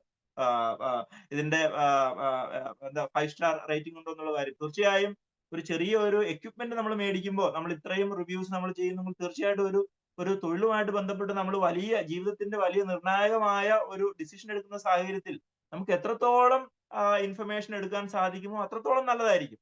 അവരുടെ ഏജൻസിയുടെ ക്രെഡിറ്റ് അതൊന്നും കൂടാതെ നമുക്കറിയാം നമ്മള് കേരളത്തിന്റെ ഒരു ചെറിയ ഒരു സ്ഥലത്തിരുന്നുകൊണ്ട് ലോകത്തിന്റെ മറ്റേതോ ഭാഗത്തുള്ള ഒരു സ്ഥലത്തേക്കാണ് നമ്മൾ തൊഴിൽ തേടി പോകുന്നത്. അപ്പോ അവിടെയുള്ള ആ എന്റിറ്റിയെ കുറിച്ചൊക്കെ ഉള്ള വിവരങ്ങൾ നമുക്കറിയാം. ഇന്ന് ഗൂഗിൾ എന്ന് പറയുന്നത് അക്ഷയ ഖനിയാണ്. നമ്മുടെ ഇൻഫർമേഷൻസിന്റെ എല്ലാ കാര്യങ്ങളും നമ്മൾ ഗൂഗിളിൽ നോക്കി കഴിഞ്ഞാൽ ഇല്ലാത്ത ഒരു കാര്യവുമില്ല. പക്ഷെ ഗൂഗിളിനെ മാത്രം നമുക്ക് പലപ്പോഴും റിലേ ചെയ്യുന്നതിനും പരിമിതി ഉണ്ട്. അപ്പൊ അവിടെയാണ് നമ്മുടെ ഷാനിയൊക്കെ നടത്തുന്ന സംഘടനയുടെ വലിയൊരു പ്രസക്തി. അവർക്കറിയാം എല്ലാ രാജ്യങ്ങളിലും നമ്മുടെ മലയാളികളുടെ പ്രസൻസ് ഉള്ളത് കൊണ്ട് അവിടെയൊക്കെ വാട്സ്ആപ്പ് ഗ്രൂപ്പ് ഉണ്ട് എന്ന് അവർ പറയുന്നു. തീർച്ചയായിട്ടും അവരോടൊക്കെ ഈ കമ്പനിയുടെ വിദേശത്തുള്ള അവരുടെ ഒരു സ്റ്റാറ്റസ്, അവരുടെ ഒരു എംപ്ലോയർ റിലേഷൻഷിപ്പ് എങ്ങനെയാണ്, അവരുടെ ഒരു ക്രെഡിബിലിറ്റി എങ്ങനെയാണ്, ഇത്തരം കാര്യങ്ങളൊക്കെ നമ്മൾ നോക്കുകയും ഒക്കെ ചെയ്യുന്നത്. എത്രത്തോളം നമ്മൾ ഡ്യൂ ഡെലിജൻസ് നമ്മൾ നടത്തുന്നു അത്രത്തോളം നമുക്ക് അത് നല്ലതായിരിക്കുമെന്നാണ് ഇതിന് സാന്ദർഭികമായിട്ട് വിഷ്വൽ പറയാനായിട്ടുള്ളത്. ഏജൻസിയുടെ ക്രെഡിബിലിറ്റി ഉറപ്പുവരുത്താനായിട്ട് ഈ മൈഗ്രേറ്റ് എന്ന് പറയുന്ന ഈ വെബ്സൈറ്റിൽ തീർച്ചയായിട്ടും നിങ്ങൾക്ക് വെരിഫൈ ചെയ്ത് കഴിഞ്ഞാൽ അതിന്റെ ക്രെഡിബിലിറ്റി നിങ്ങൾക്ക് ഉറപ്പുവരുത്താം. അതുകൂടാതെ അതിൽ കൂടുതൽ വരുന്ന കാര്യങ്ങൾ ക്ലാരിറ്റിക്ക് വേണ്ടി തന്നെയാണ് ഈ പറയുന്ന ഓൺലൈൻ ഹെൽപ്പ് ലൈൻ. വ്യത്യസ്ത ലാംഗ്വേജിൽ തന്നെ നമുക്കത് കണ്ടുപിടിക്കാം. ഇനി അതിലും കൂടാതെ നമ്മൾ ഒരു വിദേശ രാജ്യത്തുള്ള ഒരു ഓർഗനൈസേഷനെ കുറിച്ചുള്ള ഒരു വെരിഫിക്കേഷൻ നടത്തുന്നതിന്റെ ഭാഗമായിട്ട് നമുക്കറിയാം പലപ്പോഴും ഈ വിസ ഉൾപ്പെടെയുള്ള അവിടുന്ന് പലപ്പോഴും ഓൺലൈനായിട്ട് പലരും ഇങ്ങനെ അയച്ചു തരികയൊക്കെ ചെയ്യുന്ന സാഹചര്യത്തിൽ പലരും ചോദിക്കാറുണ്ട് ഇത് ജെന്യൂൻ ആണോ എന്നുള്ള കാര്യമൊക്കെ. അപ്പൊ അത്തരം വിഷയങ്ങളിൽ നമ്മൾ ഇവിടെ ഇരുന്നുകൊണ്ട് തന്നെ അവിടെയുള്ള നമ്മുടെ എല്ലാ രാജ്യത്തും ഏത് രാജ്യത്ത് പോയാലും അവിടെയൊക്കെ നമ്മുടെ ഇന്ത്യൻ എംബസി ഉണ്ട്. അപ്പൊ ആ ഇന്ത്യൻ എംബസിയുടെ അവർക്ക് എല്ലാ എംബസികൾക്കും അവരുടേതായ പോർട്ടലും ഉണ്ട്, വെബ്സൈറ്റ് ഐ ഡി ഉണ്ട്. തീർച്ചയായും ആ വെബ്സൈറ്റിൽ അവിടെ എല്ലാം ഒരു പബ്ലിക് റിലേഷൻസ് ഓഫീസറും ഉണ്ട്. അപ്പോ ഇമെയിലിൽ കൂടെ തന്നെ നമുക്ക് ആ രാജ്യത്തുള്ള ഫോർ എക്സാമ്പിൾ ഇപ്പൊ സൗത്ത് ആഫ്രിക്കയിൽ നിന്നാണ് നമുക്ക് ഇത്തരം ഒരു ഡീറ്റെയിൽസ് വരുന്നത്, നമ്മുടെ തൊഴിൽ അവിടെയാണ് വരുന്നതെങ്കിൽ അതിനും അവിടെയുള്ള ആ കമ്പനിയുടെ ഡീറ്റെയിൽസ് ഒക്കെ ഉറപ്പുവരുത്താനായിട്ട് ഈ പറയുന്ന നമ്മുടെ ഈ മൈഗ്രേറ്റും നമ്മുടെ നോർക്കയോ ഉൾപ്പെടെ ഇതൊക്കെ കൂടാതെ അവിടെയുള്ള ഇന്ത്യൻ എംബസിയുടെ സേവനം പോലും നമുക്ക് ഈ വിഷയത്തിൽ എടുക്കുകയും അതിന്റെ ജെന്യൂനിറ്റി ഒക്കെ ഉൾപ്പെടുത്താനോ വെരിഫൈ ചെയ്യാനുള്ള ഒരു സാഹചര്യമുണ്ട്. ഞാനത് ആൻസർ ചെയ്യുമെന്ന് വിചാരിക്കുന്നു. Admin mister Shani. Okay, thank you sir. ഇതിനകത്ത് ഒത്തിരി ക്വസ്റ്റ്യൻസ് വരുന്നുണ്ട്. അത് പലരും റിലേറ്റഡ് ഞങ്ങളുടെ പ്രൊഫഷണൽ റിലേറ്റഡ് ആണ്. അത് ഇത്രത്തോളം റെലവെന്റ് ആണെന്ന് എനിക്കറിയില്ല. പക്ഷെ അതിനകത്ത് 1-2 ക്വസ്റ്റ്യൻസ് ഉണ്ട് sir. Is there any fixed limited of service charge for registered agencies as per the government emigrate? എന്തെങ്കിലും ഫിക്സ്ഡ് ലിമിറ്റ് ചാർജ്? മനസ്സിലായില്ല. Is there any fixed limit of service charge for registered agency as per the government etiquette? മനസ്സിലായി. അതായത് നമ്മുടെ നിയമം എല്ലാവരും വളരെ അത്ഭുതപ്പെടും. എത്രയാണ് ഒരു ഏജൻസിക്ക് അവരുടെ ഫീസ് ആയിട്ട് എത്ര രൂപയാണ് മേടിക്കാൻ കഴിയുക എന്നുള്ളത് തീർച്ചയായിട്ടും വളരെ ഞെട്ടിക്കുന്ന ഒരു ഇൻഫർമേഷൻ ആണ്. കാരണം നമുക്കറിയാം ലക്ഷങ്ങളാണ് പലപ്പോഴും പലരും അവരുടെ കമ്മീഷൻസുമായിട്ട് നമ്മൾ മേടിക്കുന്ന വാർത്തകൾ നമ്മൾ കണ്ടുവരാറുള്ളത്. അവിടെ ഓർത്തിരിക്കേണ്ട ഒരു കാര്യം, ഈ നിയമത്തിൽ വളരെ കൃത്യമായിട്ട് ഒരു സീലിംഗ് ലിമിറ്റ് വെച്ചിട്ടുണ്ട്. അത് ആദ്യം 20,000 അല്ലെങ്കിൽ 45 ദിവസത്തെ വേതനം, ഇതിലേതാണോ കൂടുതൽ അതാണ് മേടിക്കാൻ സാധിക്കുള്ളൂ. അതായത് 20,000 എന്നുള്ളൊരു സീലിംഗ് ഈ വിഷയത്തിൽ നേരത്തെ ഉണ്ടായിരുന്നു, അതിപ്പോ 30,000 ആയിട്ട് കൂട്ടി. അപ്പം ഈ പറഞ്ഞ എമൗണ്ട് ആണ് വിദേശ രാജ്യത്തേക്ക് ഒരു തൊഴിൽ തേടി പോകുന്നതുമായിട്ട് ബന്ധപ്പെട്ട ഒരു ഏജൻസിക്ക് ഒരു കാൻഡിഡേറ്റിൽ നിന്ന് മേടിക്കാനായിട്ടുള്ള മാക്സിമം തുക എന്ന് പറയുന്നത് ഈ പറഞ്ഞ 30,000 റുപ്പീസ് ആണ്. അതാണ് അവർക്ക് മാക്സിമം ആയിട്ട് മേടിക്കാൻ സാധിക്കുള്ളൂ. പക്ഷേ ആ സ്ഥലത്താണ് ഈ ലക്ഷങ്ങള് പറഞ്ഞ പല ഏജൻസികളും മേടിക്കുന്ന ഒരു കാര്യം നമ്മൾ കണ്ടുവരാറുള്ളത്. അപ്പൊ ഇത്തരം തുക മേടിക്കുന്നതിനായിട്ട് ഇവരുടെ ഒരു മോഡസ് ഓപ്പറാൻഡിൽ ഇവരെപ്പോഴും ഒന്നത് ക്യാഷ് ആയിട്ട് മേടിക്കുന്ന ഒരു സാഹചര്യമുണ്ട്. അല്ലെങ്കിൽ ഒരു ഏജൻസിയാണ് ഈ കാര്യങ്ങളൊക്കെ ചെയ്യുന്നതെങ്കിലും ഏതെങ്കിലും ഇൻഡിവിജ്വൽസിന്റെ അക്കൗണ്ടിലേക്കൊക്കെ ഒരു പണം അയച്ചു തരാൻ പറയുന്ന ഒരു സാഹചര്യമുണ്ട്. അപ്പൊ ആ സമയത്തൊക്കെ നിങ്ങൾ മനസ്സിലാക്കുക, നമ്മൾ ഏതെങ്കിലും രീതിയിലുള്ള ഒരു ഇടപാടുകൾ ഒരു കോൺട്രാക്റ്റോ അല്ലെങ്കിൽ ഏതെങ്കിലും ഒരു പ്രോസസ് ചെയ്യുമ്പോൾ ആരുമായിട്ടാണോ നമ്മളത് ചെയ്യുന്നത് ആ പറഞ്ഞ വ്യക്തിക്ക് വേണം നമ്മൾ പണം കൊടുക്കാനായിട്ട്. ആ വ്യക്തിയിൽ നിന്ന് തന്നെ നമുക്ക് റിസീപ്റ്റ് ഉണ്ടെങ്കിൽ മാത്രമേ ആ വ്യക്തിക്കെതിരെ നമുക്ക് പിന്നീട് നിയമ നടപടി സ്വീകരിക്കാൻ സാധിക്കുകയുള്ളൂ. ഇപ്പോ നമ്മൾ എയും ബിയും ആയിട്ട് ഒരു പ്രോസസ്സിൽ ഏർപ്പെടുന്നു, പണം അവര് സിക്ക് കൊടുക്കാൻ പറഞ്ഞു കഴിഞ്ഞാല് അപ്പൊ തന്നെ നമുക്കത് മനസ്സിലാക്കാം, അത് അതിനകത്തുള്ള ഒരു കോംപ്ലിക്കേഷൻ എന്തുമാത്രം ഉണ്ട് എന്നുള്ളത്. തന്നെയല്ല, പ്രോപ്പറായിട്ട് ഈ കാര്യങ്ങൾ ചെയ്യുന്ന ഏജൻസികൾ ഒരിക്കലും ഇത്തരം ഈ പറഞ്ഞ എമൗണ്ടിന്റെ സീലിംഗ് ലിമിറ്റ് പറഞ്ഞു, അതുപോലെ തന്നെ കിട്ടുന്ന പണം പ്രോപ്പർ ആയിട്ട് തന്നെ ഇപ്പൊ നമുക്കറിയാം 20,000 രൂപ കൂടുതലുള്ള എമൗണ്ട് അവർക്ക് ക്യാഷ് ആയിട്ട് പോലും നമുക്ക് മേടിക്കുന്നതിനുള്ള പരിമിതിയൊക്കെ പല ഉണ്ട്. അപ്പൊ ഈ പറഞ്ഞ കൂടുതൽ തുക മേടിക്കുക, അത്തരം കാര്യങ്ങളൊക്കെ ഈ പറഞ്ഞ സേഫ് എമിഗ്രേഷൻ എന്ന് പറയുന്ന നിയമത്തിന്റെ പുറത്തു വരുന്ന ഇല്ലീഗൽ പ്രോസസ്സിനകത്ത് വരുന്നതാണ്. തീർച്ചയായിട്ടും കൃത്യമായിട്ടുള്ള പരാതി കൊടുക്കുക, കൂടുതലായിട്ടുള്ള കൂടുതൽ പണം ചോദിക്കുന്നത് തന്നെ ഈ നിയമത്തിന്റെ ഇതിന് വിരുദ്ധമായിട്ടുള്ള കാര്യമാണ്. തീർച്ചയായിട്ടും പരാതി കൊടുത്തു കഴിഞ്ഞാൽ അതിനും പരാതി കൊടുക്കേണ്ടത് പ്രൊട്ടക്ടേഴ്സ് ഓഫ് ഇമിഗ്രൻസിന്റെ അടുത്ത് തന്നെയാണ്. ഞാൻ നേരത്തെ സൂചിപ്പിച്ച പോലെ തിരുവനന്തപുരത്തും എറണാകുളത്തും ഒക്കെ പ്രൊട്ടക്ടേഴ്സ് ഓഫ് ഇമിഗ്രൻസിന്റെ ഓഫീസ് ഉണ്ട്. ഈ പറഞ്ഞ ഓഫീസ് ഇവർക്ക് പോലും ഈ പറഞ്ഞ പ്രൊട്ടക്ടേഴ്സ് ഓഫ് ഇമിഗ്രൻസിന്റെ ഓഫീസിൽ പോലും നിങ്ങൾ നേരിട്ട് പോയി കഴിഞ്ഞാൽ ഈ പറഞ്ഞ ഇ മൈഗ്രേറ്റ് എന്ന് പറയുന്ന പോർട്ടലുമായിട്ട് വളരെ കണക്റ്റഡ് ആണ് ഈ ഓഫീസ്. അപ്പൊ അവിടെ ഒന്ന് പോയി ഈ വിവരങ്ങൾ നിങ്ങൾക്ക് തേടാനുള്ള സാഹചര്യമുണ്ട്. അവിടെയൊക്കെ PRO ഈ പറഞ്ഞ ഓഫീസിൽ ഉള്ളതാണ്. നിങ്ങൾക്ക് ഇൻഫർമേഷൻ നിങ്ങൾക്ക് അവിടുന്ന് കിട്ടാവുന്നതാണ്.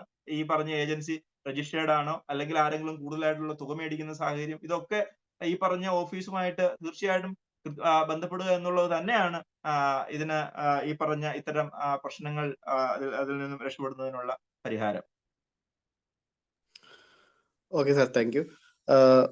സൗദി റിലേറ്റഡ് ഒരു ക്വസ്റ്റ്യൻ വന്നിട്ടുണ്ട് സാർ, അതെനിക്ക് അറിയില്ല, ഞാനത് ഒന്ന് വായിക്കാം. സൗദി വേക്കൻസീസിൽ അണ്ടർ മഹാറ ഏജൻസീസ് എന്ന് കൊടുത്തിട്ടുണ്ട്, അത് സേഫ് ആണോ? സാറിന് അതിനെപ്പറ്റി എന്തെങ്കിലും ഒരു ഇതുണ്ടോ? മഹറ ഇല്ല, അത് എനിക്കറിയാം. ഇപ്പൊ ഈ പറഞ്ഞ പലപ്പോഴും അവിടെ ഈ പറഞ്ഞ ഏതെങ്കിലും ഓരോ ഗവൺമെന്റും അവരുടെ പല കാര്യങ്ങളും അവർ ചില സെലക്റ്റീവ് ആയിട്ടുള്ള അവിടെയുള്ള ഏജൻസികൾക്ക് കൊടുക്കുന്ന കാര്യങ്ങൾ നമ്മൾ കണ്ടുവരാറുണ്ട്. അപ്പോ അതിന് ഇപ്പൊ ഏതെങ്കിലും ഏജൻസി പറയാണ് ഞങ്ങൾക്കാണ് ഇത്രയും 5000 അല്ലെങ്കിൽ 1000 അല്ലെങ്കിൽ 300 500 ഇത്രയും വേക്കൻസികൾ റിക്രൂട്ട് ചെയ്യാനായിട്ടുള്ള പെർമിഷൻ കിട്ടിയെന്ന് ഏതെങ്കിലും ഒരു ഏജൻസി ഒക്കെ പറയുന്ന ഒരു സാഹചര്യത്തിൽ അവർ അതിന്റെ ഡീറ്റെയിൽസ് തരാനും അതിന്റെ ക്രെഡിബിലിറ്റി ഉറപ്പുവരുത്താനുള്ള കാര്യമാണ് തീർച്ചയായിട്ടും നമ്മൾ ചെയ്യേണ്ടത്. അപ്പൊ ആരെങ്കിലും ഇത്രയും വേക്കൻസികൾ അവര് ഏതെങ്കിലും ഒരു ഏജൻസിക്ക് കൊടുത്തു എന്നുള്ള രീതിയിലൊക്കെ നമ്മൾ അപ്രോച്ച് ചെയ്യുന്ന സാഹചര്യത്തിൽ നമ്മൾ വളരെ എളുപ്പത്തിൽ ഈ കാര്യം ഇതിന്റെ നിജസ്ഥിതി നമുക്ക് മനസ്സിലാക്കാൻ സാധിക്കും. ആ വിവരങ്ങൾ തീർച്ചയായിട്ടും നമ്മുടെ ഈ പ്രൊട്ടക്ടേഴ്സ് ഓഫ് എമിഗ്രൻസിന്റെ അടുത്ത് ചെല്ലുന്ന സമയത്ത് അവർക്ക് ഈ പറഞ്ഞ ഈ പ്രൊട്ടക്ടേഴ്സ് ഓഫ് എമിഗ്രൻസ് എന്ന് പറയുന്നത് അത് ഈ എക്സ്റ്റേണൽ അഫയേഴ്സ് മിനിസ്ട്രിയുടെ ഭാഗമായിട്ട് വരുന്ന അതിന്റെ ഒരു ജോയിന്റ് സെക്രട്ടറി ലെവലിലുള്ള ഒരു ഉദ്യോഗസ്ഥനാണ് ഈ പറഞ്ഞ പ്രൊട്ടക്ടേഴ്സ് ഓഫ് എമിഗ്രൻസ് എന്ന് പറയുന്ന ഉദ്യോഗസ്ഥൻ. ഇവരെല്ലാം ഈ പറഞ്ഞ എല്ലാ വിദേശ രാജ്യങ്ങളിലും നമ്മുടെ എംബസികളും കോൺസുലേറ്റും ഒക്കെ ഉണ്ട്. ഇവര് വളരെ വെൽ കണക്റ്റഡ് ആയിട്ടുള്ള ഒരു മെക്കാനിസം ആണ് നമ്മുടെ വിദേശകാര്യ മന്ത്രാലയത്തിനുള്ളത്. തീർച്ചയായിട്ടും അത്തരം ഏജൻസി ഇത്തരം ഈ പറഞ്ഞ എമിഗ്രേഷനുമായിട്ട് ബന്ധപ്പെട്ട കാര്യങ്ങളിൽ നമ്മളെ ഹെൽപ്പ് ചെയ്യാനായിട്ട് ഉത്തരവാദിത്തപ്പെട്ട ഏജൻസി എന്ന് പറയുന്നത് നമ്മുടെ എക്സ്റ്റേണൽ അഫയേഴ്സ് മിനിസ്ട്രിയുടെ കീഴിലുള്ള ഈ എമിഗ്രേഷൻ ഉദ്യോഗസ്ഥരാണ്. അപ്പൊ തീർച്ചയായിട്ടും ഈ പറഞ്ഞ പ്രൊട്ടക്ടേഴ്സ് ഓഫ് എമിഗ്രൻസിന്റെ ഓഫീസിൽ നിന്നും തന്നെയാണ് ഏതെങ്കിലും ഏജൻസിയെ കുറിച്ചുള്ള അല്ലെങ്കിൽ ഇത്രയും ജോബുമായിട്ട് ബന്ധപ്പെട്ട ഏതെങ്കിലും രീതിയിലുള്ള കരാറുകൾ കിട്ടിയതിന്റെ സാധ്യത ഉറപ്പുവരുത്താനായിട്ട് നമുക്ക് എളുപ്പത്തിൽ ചെയ്യാൻ കഴിയുന്ന കാര്യം ഈ പറഞ്ഞ ഓഫീസുമായിട്ട് ബന്ധപ്പെടുക എന്നുള്ളത് തന്നെയാണ്.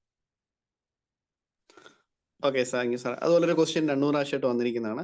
ഈ ചില ഏജൻസികൾ പറയാറുണ്ട് ഗവൺമെന്റുമായിട്ട് അവർ കൊളാബറേറ്റ് ചെയ്തിട്ടുണ്ട് എന്നുള്ളത്, അതിനെപ്പറ്റി എന്താണ്? അത് സേഫ് ആണോ? എങ്ങനെയാണ് നമുക്കത് മനസ്സിലാക്കാൻ പറ്റുക എന്നുള്ളത്? നമുക്കറിയാം, ഇപ്പൊ നമ്മുടെ കേരളത്തിന്റെ ഒരു പശ്ചാത്തലത്തിൽ നമ്മൾ നോക്കുകയാണെന്നുണ്ടെങ്കിൽ നമുക്കറിയാം ഒഡേപെക് എന്ന് പറഞ്ഞു കഴിഞ്ഞാൽ അത് സർക്കാരിന്റെ ഒരു കമ്പനിയാണ്. അത് നമ്മുടെ നോർക്കയെ കൂടാതെ തന്നെ കേരളത്തിൽ നമുക്ക് നോർക്കയുണ്ട്. നോർക്ക എന്ന് പറയുന്നത് സർക്കാരിന്റെ തന്നെ ഒരു കമ്പനിയാണ്. മറ്റു നമ്മൾ കാണുന്ന ഒരു റിക്രൂട്ടിംഗ് ഏജൻസി പോലെ തന്നെ നോർക്കയ്ക്കും ഒരു ലൈസൻസ് ഉണ്ട്, റിക്രൂട്ടിംഗ് ഏജൻസി എന്നുള്ള രീതിയിൽ. അതിന്റെ അടിസ്ഥാനത്തിലാണ് നോർക്ക ഇത്തരം കാര്യങ്ങൾ ചെയ്യുന്നത്. നോർക്ക ചെയ്യുന്നത് പോലെ തന്നെ നമുക്ക് ഒഡേപെക് എന്ന് പറയുന്ന ഗവൺമെന്റിന് തന്നെ ഭാഗമായിട്ടുള്ള മറ്റൊരു റിക്രൂട്ട്മെന്റ് ഏജൻസി ഉണ്ട്. ഇവരുടെയൊക്കെ നമ്പർ ഇവരുടെ നമ്പർ വളരെ കുറവാണെങ്കിലും വളരെ സേഫ് ആയിട്ട് നമുക്ക് പോകാമെന്നുള്ളതാണ് ഇവരുടെ ഒരു ആനുകൂല്യം. ഈ പറഞ്ഞ ഏജൻസികൾക്ക് മുഖാന്തരം പല സ്ഥലത്തേക്കും ഇപ്പൊ എനിക്ക് തോന്നുന്നു ജർമ്മനിയൊക്കെ ഉൾപ്പെടെയുള്ള പല സ്ഥലങ്ങളുമായിട്ട് നമ്മുടെ നോർക്കയും ഒഡേപെക്കും ഒക്കെ അവര് കരാർ ഏർപ്പെട്ടതായിട്ടുള്ള വാർത്ത നമ്മൾ കാണാറുണ്ട്. അവിടെയൊക്കെ നമ്മൾ ഒരു പൈസ പോലും കൊടുക്കണ്ട എന്നുള്ളതാണ് നമ്മൾ മനസ്സിലാക്കുന്നത്. ഈ പറഞ്ഞ ഈ 30,000 വരെയുള്ള ആ എമൗണ്ട് പോലും കൊടുക്കാതെ തന്നെ നഴ്സസിനെ കൊണ്ടുപോകുന്നു എന്നുള്ള വലിയ ആനുകൂല്യം തീർച്ചയായിട്ടും ഈ പറഞ്ഞ കാര്യങ്ങളിലൊക്കെ ഉണ്ട്. അപ്പൊ അവര് വലിയ പരസ്യമൊന്നും നടത്തിയായിരിക്കില്ല ഇത്തരം കാര്യങ്ങൾ ചെയ്യുന്നത്. നമ്മളൊരു ഏജൻസിയുടെ അടുത്ത് ചെല്ലുമ്പോൾ അവർക്ക് പണം കിട്ടുന്നതുകൊണ്ട് അവർ വളരെ എന്താ പറയാ നമ്മളെ ബന്ധപ്പെടുന്നു, നമ്മളെ കൂടുതലായിട്ട് നമ്മളെ അക്കോമഡേറ്റ് ചെയ്യുന്നു. ഒരു സർക്കാരിന്റെ ഒരു സംവിധാനത്തിലേക്ക് നമ്മൾ ചെല്ലുമ്പോൾ അത്തരം ഒരു എന്താ പറയാ വളരെ വെൽക്കമിങ് ആയിട്ടുള്ള അല്ലെങ്കിൽ വലിയൊരു ക്യാൻവാസിങ് നമ്മൾ കണ്ടുവന്ന് വരില്ല. പക്ഷെ വളരെ സേഫ് ആണ്. നമ്മുടെ സാമ്പത്തികമായിട്ട് നമ്മൾ വളരെ സുരക്ഷിതമായിട്ട് തന്നെ നമുക്ക് ഈ പറഞ്ഞ സർക്കാരിന്റെ ഈ ഏജൻസികൾ വഴി നമുക്ക് പോകാൻ സാധിക്കും. ഈ കേരളത്തിലുള്ള 2 ഏജൻസികളുടെ പേരെ ഞാൻ പറഞ്ഞു. ഇതുപോലെ തന്നെ തമിഴ്നാട്ടിലും ആന്ധ്രയിലും ഒക്കെ സർക്കാരിന്റെ തന്നെ കീഴിൽ വരുന്ന ഏജൻസികളുണ്ട്. തീർച്ചയായിട്ടും സർക്കാർ സംവിധാനത്തിലൂടെ നമ്മൾ പോകുമ്പോൾ വളരെ സുരക്ഷിതമാണ് എന്നുള്ളത് തീർച്ചയായിട്ടും നമ്മൾ അറിഞ്ഞിരിക്കേണ്ട ഒരു കാര്യമാണ്. പക്ഷെ അവർ ചെയ്യുന്ന റിക്രൂട്ട്മെന്റുകളുടെ എണ്ണം വളരെ കുറവാണ്. തീർച്ചയായും ഈ പറഞ്ഞ ചൂഷണം ഒഴിവാക്കാനായിട്ട് നമ്മൾക്ക് ഏറ്റവും എളുപ്പമുള്ള വഴി എന്ന് പറയുന്നത് സർക്കാർ തന്നെ ഈ വിഷയത്തിൽ സർക്കാരിന്റെ അഫിലിയേറ്റഡ് ആയിട്ടുള്ള കമ്പനികൾ കൂടുതലായിട്ട് ഇക്കാര്യം ചെയ്യുക എന്നുള്ളത് തന്നെയാണ് ഈ മേഖലയിലുള്ള തട്ടിപ്പുകൾ അല്ലെങ്കിൽ ഈ രീതിയിലുള്ള ചൂഷണം തടയുന്നതിനുള്ള ഒരു കാര്യം. എനിക്ക് തോന്നുന്നു നമ്മുടെ സിജു ഉൾപ്പെടെയുള്ള പ്രൊഫഷണൽ അസോസിയേഷൻ ഉൾപ്പെടെയുള്ള ആളുകൾ ഈ വിഷയത്തിലൊക്കെ വളരെ വലിയ രീതിയിലുള്ള ഇടപെടലുകളൊക്കെ നേരത്തെ നടത്തിയതായിട്ട് എനിക്കറിയാം. തീർച്ചയായിട്ടും അതിനെയൊക്കെ തുടർന്നാണ് പല രീതിയിലുള്ള സർക്കാരിന്റെ തന്നെ കമ്പനികൾ ഇവിടെ വരുന്ന ഒരു സാഹചര്യവും അവരവരുടെ നമ്പർ കൂട്ടുന്ന സാഹചര്യമൊക്കെ ഉണ്ടായത്. പക്ഷെ ഇപ്പോഴും അവരുടെ ഈ സർക്കാർ കമ്പനികൾ നടത്തുന്ന നമ്മുടെ ഇപ്പൊ നോർക്കയുടെ ഒക്കെ ആയിക്കോട്ടെ, അവരുടെ ആ നമ്പർ വളരെ കുറവാണ്. കാരണം നമ്മൾ വിദേശത്തേക്ക് ഒരു വർഷം റിക്രൂട്ട്മെന്റ് നടത്തപ്പെടുന്ന ആളുകളുടെ എണ്ണമായിട്ട് കമ്പയർ ചെയ്യുമ്പോൾ നമ്മുടെ നോർക്കയും അതുപോലെ തന്നെ ഒഡേപക്കും നടത്തുന്ന റിക്രൂട്ട്മെന്റുകളുടെ എണ്ണം വളരെ കുറവാണ്. തീർച്ചയായിട്ടും ആ നമ്പർ കൂടുമെന്ന് തന്നെയാണ് നമ്മൾ പ്രതീക്ഷിക്കുന്നത്. കഴിഞ്ഞ ഒരു 5-6 മാസത്തെ കണക്ക് നമ്മൾ എടുക്കുകയാണെന്നുണ്ടെങ്കിൽ പല പുതിയ യൂറോപ്പ് ഉൾപ്പെടെയുള്ള പല സ്ഥലങ്ങളിലേക്കും നമ്മുടെ നഴ്സസിനെ കൊണ്ടുപോകുന്നതിനായിട്ടുള്ള കരാറുകൾ ഇവർ വെക്കുന്നതായിട്ട് നമ്മൾ കാണുന്നുണ്ട്. തീർച്ചയായിട്ടും നമ്മുടെ സ്റ്റുഡൻസ് ഉൾപ്പെടെയുള്ള ആളുകൾ തീർച്ചയായിട്ടും അവർ ഈ നോർക്കയും ഒഡേപൊക്കെ ആയിട്ട് ബന്ധപ്പെട്ട് അവരുടെ വെബ്സൈറ്റ് ഒക്കെ കൃത്യമായിട്ട് നമ്മൾ നോക്കുന്നു. വരുന്ന തൊഴിൽ സാധ്യതകളെ കുറിച്ച് കൃത്യമായിട്ടുള്ള കാര്യങ്ങളൊക്കെ നമ്മൾ നോക്കുന്നു എന്നുള്ള കാര്യം തീർച്ചയായിട്ടും ശ്രദ്ധിച്ചാൽ ഈ സർക്കാരിന്റെ തന്നെ സംവിധാനത്തിൽ കൂടെ നമുക്ക് വിദേശ രാജ്യത്തേക്ക് വലിയ രീതിയിലുള്ള ചിലവില്ലാതെ എന്നാൽ വളരെ സുരക്ഷിതമായിട്ട് നമുക്ക് പോകാൻ സാധിക്കും എന്നുള്ളതാണ് സന്ദർഭികമായിട്ട് ഈ വിഷയത്തിൽ സൂചിപ്പിക്കാനുള്ളത്. Okay, thank you sir. ആ ഒരു കമന്റിനോട് ചേർത്തൊരു നേരത്തെ ഒരു ചോദ്യമായിട്ട് വന്നിരുന്നു. To prevent excessive recruitment charges will government start recruitment to all countries like private agencies? അതിനും കൂടെ ഉത്തരമായി എന്ന് ഞാൻ വിചാരിക്കുന്നു. ഇപ്പോൾ തന്നെ നോർക്ക, ഒഡേപെക്, അതുപോലെ ഈവൻ നമ്മുടെ പ്രൊഫഷണൽ സംഘടന TNI ഒക്കെ രജിസ്റ്റേർഡ് ആയിട്ട്, അതുപോലെ സാർ പറഞ്ഞ പോലെ തമിഴ്നാട് മാൻപവർ അങ്ങനെ എന്തോ തോന്നുന്നു സ്റ്റാർട്ടിങ് അവരൊക്കെ ചെയ്യുന്നുണ്ട്. ഓക്കെ, മറ്റു ക്വസ്റ്റ്യൻസ്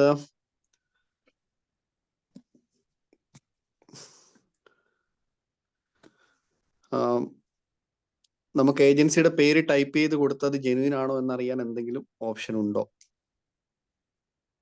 നമുക്കറിയാം നമ്മുടെ ഈ മൈഗ്രേറ്റിനകത്ത് അത് ചെയ്യാം. നമുക്കത് ടൈപ്പ് ചെയ്ത് കഴിയുമ്പോൾ നമുക്ക് അതിന്റെ ഡീറ്റെയിൽസ് കിട്ടുന്ന ഒരു സാഹചര്യമുണ്ട്. അതിന്റെ സെർച്ചിനകത്ത് ആ ഒരു ഓപ്ഷൻ ഉണ്ട്. തീർച്ചയായിട്ടും ഓൺലൈനിൽ അത് ചെയ്യാം. നമുക്ക് ചെയ്യാൻ ഈ ടൈപ്പ് ചെയ്യുന്ന സമയത്ത് ചിലപ്പോൾ ഈ പേരിനകത്തൊക്കെ സ്പേസും ചില ചെറിയ വ്യത്യാസങ്ങൾ വരുമ്പോൾ അത് കിട്ടാതെ വരുന്ന ഒരു സാഹചര്യത്തിലാണ് നമുക്ക് അവരുടെ ഹെൽപ്പ് ലൈൻ നമ്പറിൽ വിളിച്ചാലും ഈ വിഷയം നമുക്ക് അഡ്രസ് ചെയ്യാൻ സാധിക്കും.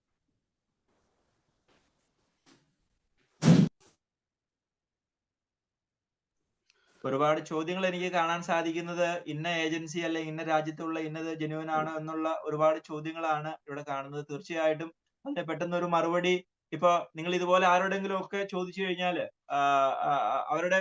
അവരുടെ രീതിയിലുള്ള മറുപടി ആയിരിക്കും നിങ്ങൾക്ക് പലപ്പോഴും കിട്ടാറായിട്ടുള്ളത്. അപ്പൊ എപ്പോഴും നിങ്ങൾ ഉറപ്പുവരുത്തേണ്ടത് കറക്റ്റ് ആയിട്ടുള്ള ഇൻഫർമേഷൻ നിങ്ങൾക്ക് കിട്ടുക എപ്പോഴും സർക്കാരിന്റെ സംവിധാനത്തിൽ നിന്ന് തന്നെയാണ്. ആ ഇൻഫർമേഷൻ ആണ് തീർച്ചയായിട്ടും എപ്പോഴും ജെന്യൂൻ. അപ്പൊ അതിന് ആ പറഞ്ഞ പ്രോസസ്സാണ് ഞാൻ പറഞ്ഞത്. തീർച്ചയായിട്ടും ഈ മൈഗ്രേറ്റ് എന്ന് പറയുന്ന അല്ലെ നോർക്ക എന്ന് പറയുന്ന ആ വ്യവസ്ഥാപിതമായ സംവിധാനത്തിൽ കൂടെ നമ്മൾ പോകാനായിട്ട് നമ്മൾ എപ്പോഴും ശ്രദ്ധിക്കേണ്ടത്. കാരണം ഈ അല്ലാത്ത ഇൻഫർമേഷൻസ് ഇപ്പൊ നമുക്കറിയാം എല്ലാവർക്കും അവരുടേതായ താല്പര്യങ്ങൾ ഉണ്ടാവാം. അത് ആരും ആയിക്കോട്ടെ അവരുമായിട്ട്, കാരണം ഇതിനകത്തെല്ലാം ഒരു കമ്മീഷൻ എന്ന് പറയുന്ന നമ്മൾ കാണാത്ത ഒരു കാര്യം ഇതിനകത്തുണ്ട്. ഇപ്പൊ ഈ സുരക്ഷിത കുടിയേറ്റം എന്ന് പറയുന്ന ഒരു പ്രോസസ്സ് നമ്മൾ മനസ്സിലാക്കേണ്ട ഒരു കാര്യം, ഈ വിദേശത്തേക്ക് നമ്മുടെ ആളുകളെ ഒക്കെ കൂട്ടിക്കൊണ്ടു പോകുന്നത് നമ്മുടെ ശത്രു രാജ്യത്തുള്ള ആളുകളൊന്നുമല്ല. ഇവരൊക്കെ പോകുന്നത് അവർക്ക് വളരെ പരിചയമുള്ള ആളുകൾ മുഖാന്തരമാണ് ഈ വിദേശത്തേക്കുള്ള ഈ ഒരു പ്രോസസ് അവർ ആരംഭിക്കുന്നത്. അത് അവരുടെ ബന്ധുക്കളാകാം, അവരുടെ നാട്ടുകാരാകാം, അല്ലെങ്കിൽ അവരുടെ തന്നെ പരിചയത്തിലുള്ള ആൾക്കാരാകാം. ചിലര് വളരെ വലിയ അവരുടെ ഒരു തട്ടിപ്പ് തുടങ്ങാനായിട്ട് അവരുടെ ഒരു പ്രോസസ് എന്ന് പറഞ്ഞാൽ അവർ കുറച്ചുപേരെ വിദേശത്തേക്ക് അങ്ങ് കൊണ്ടുപോകും ആദ്യം.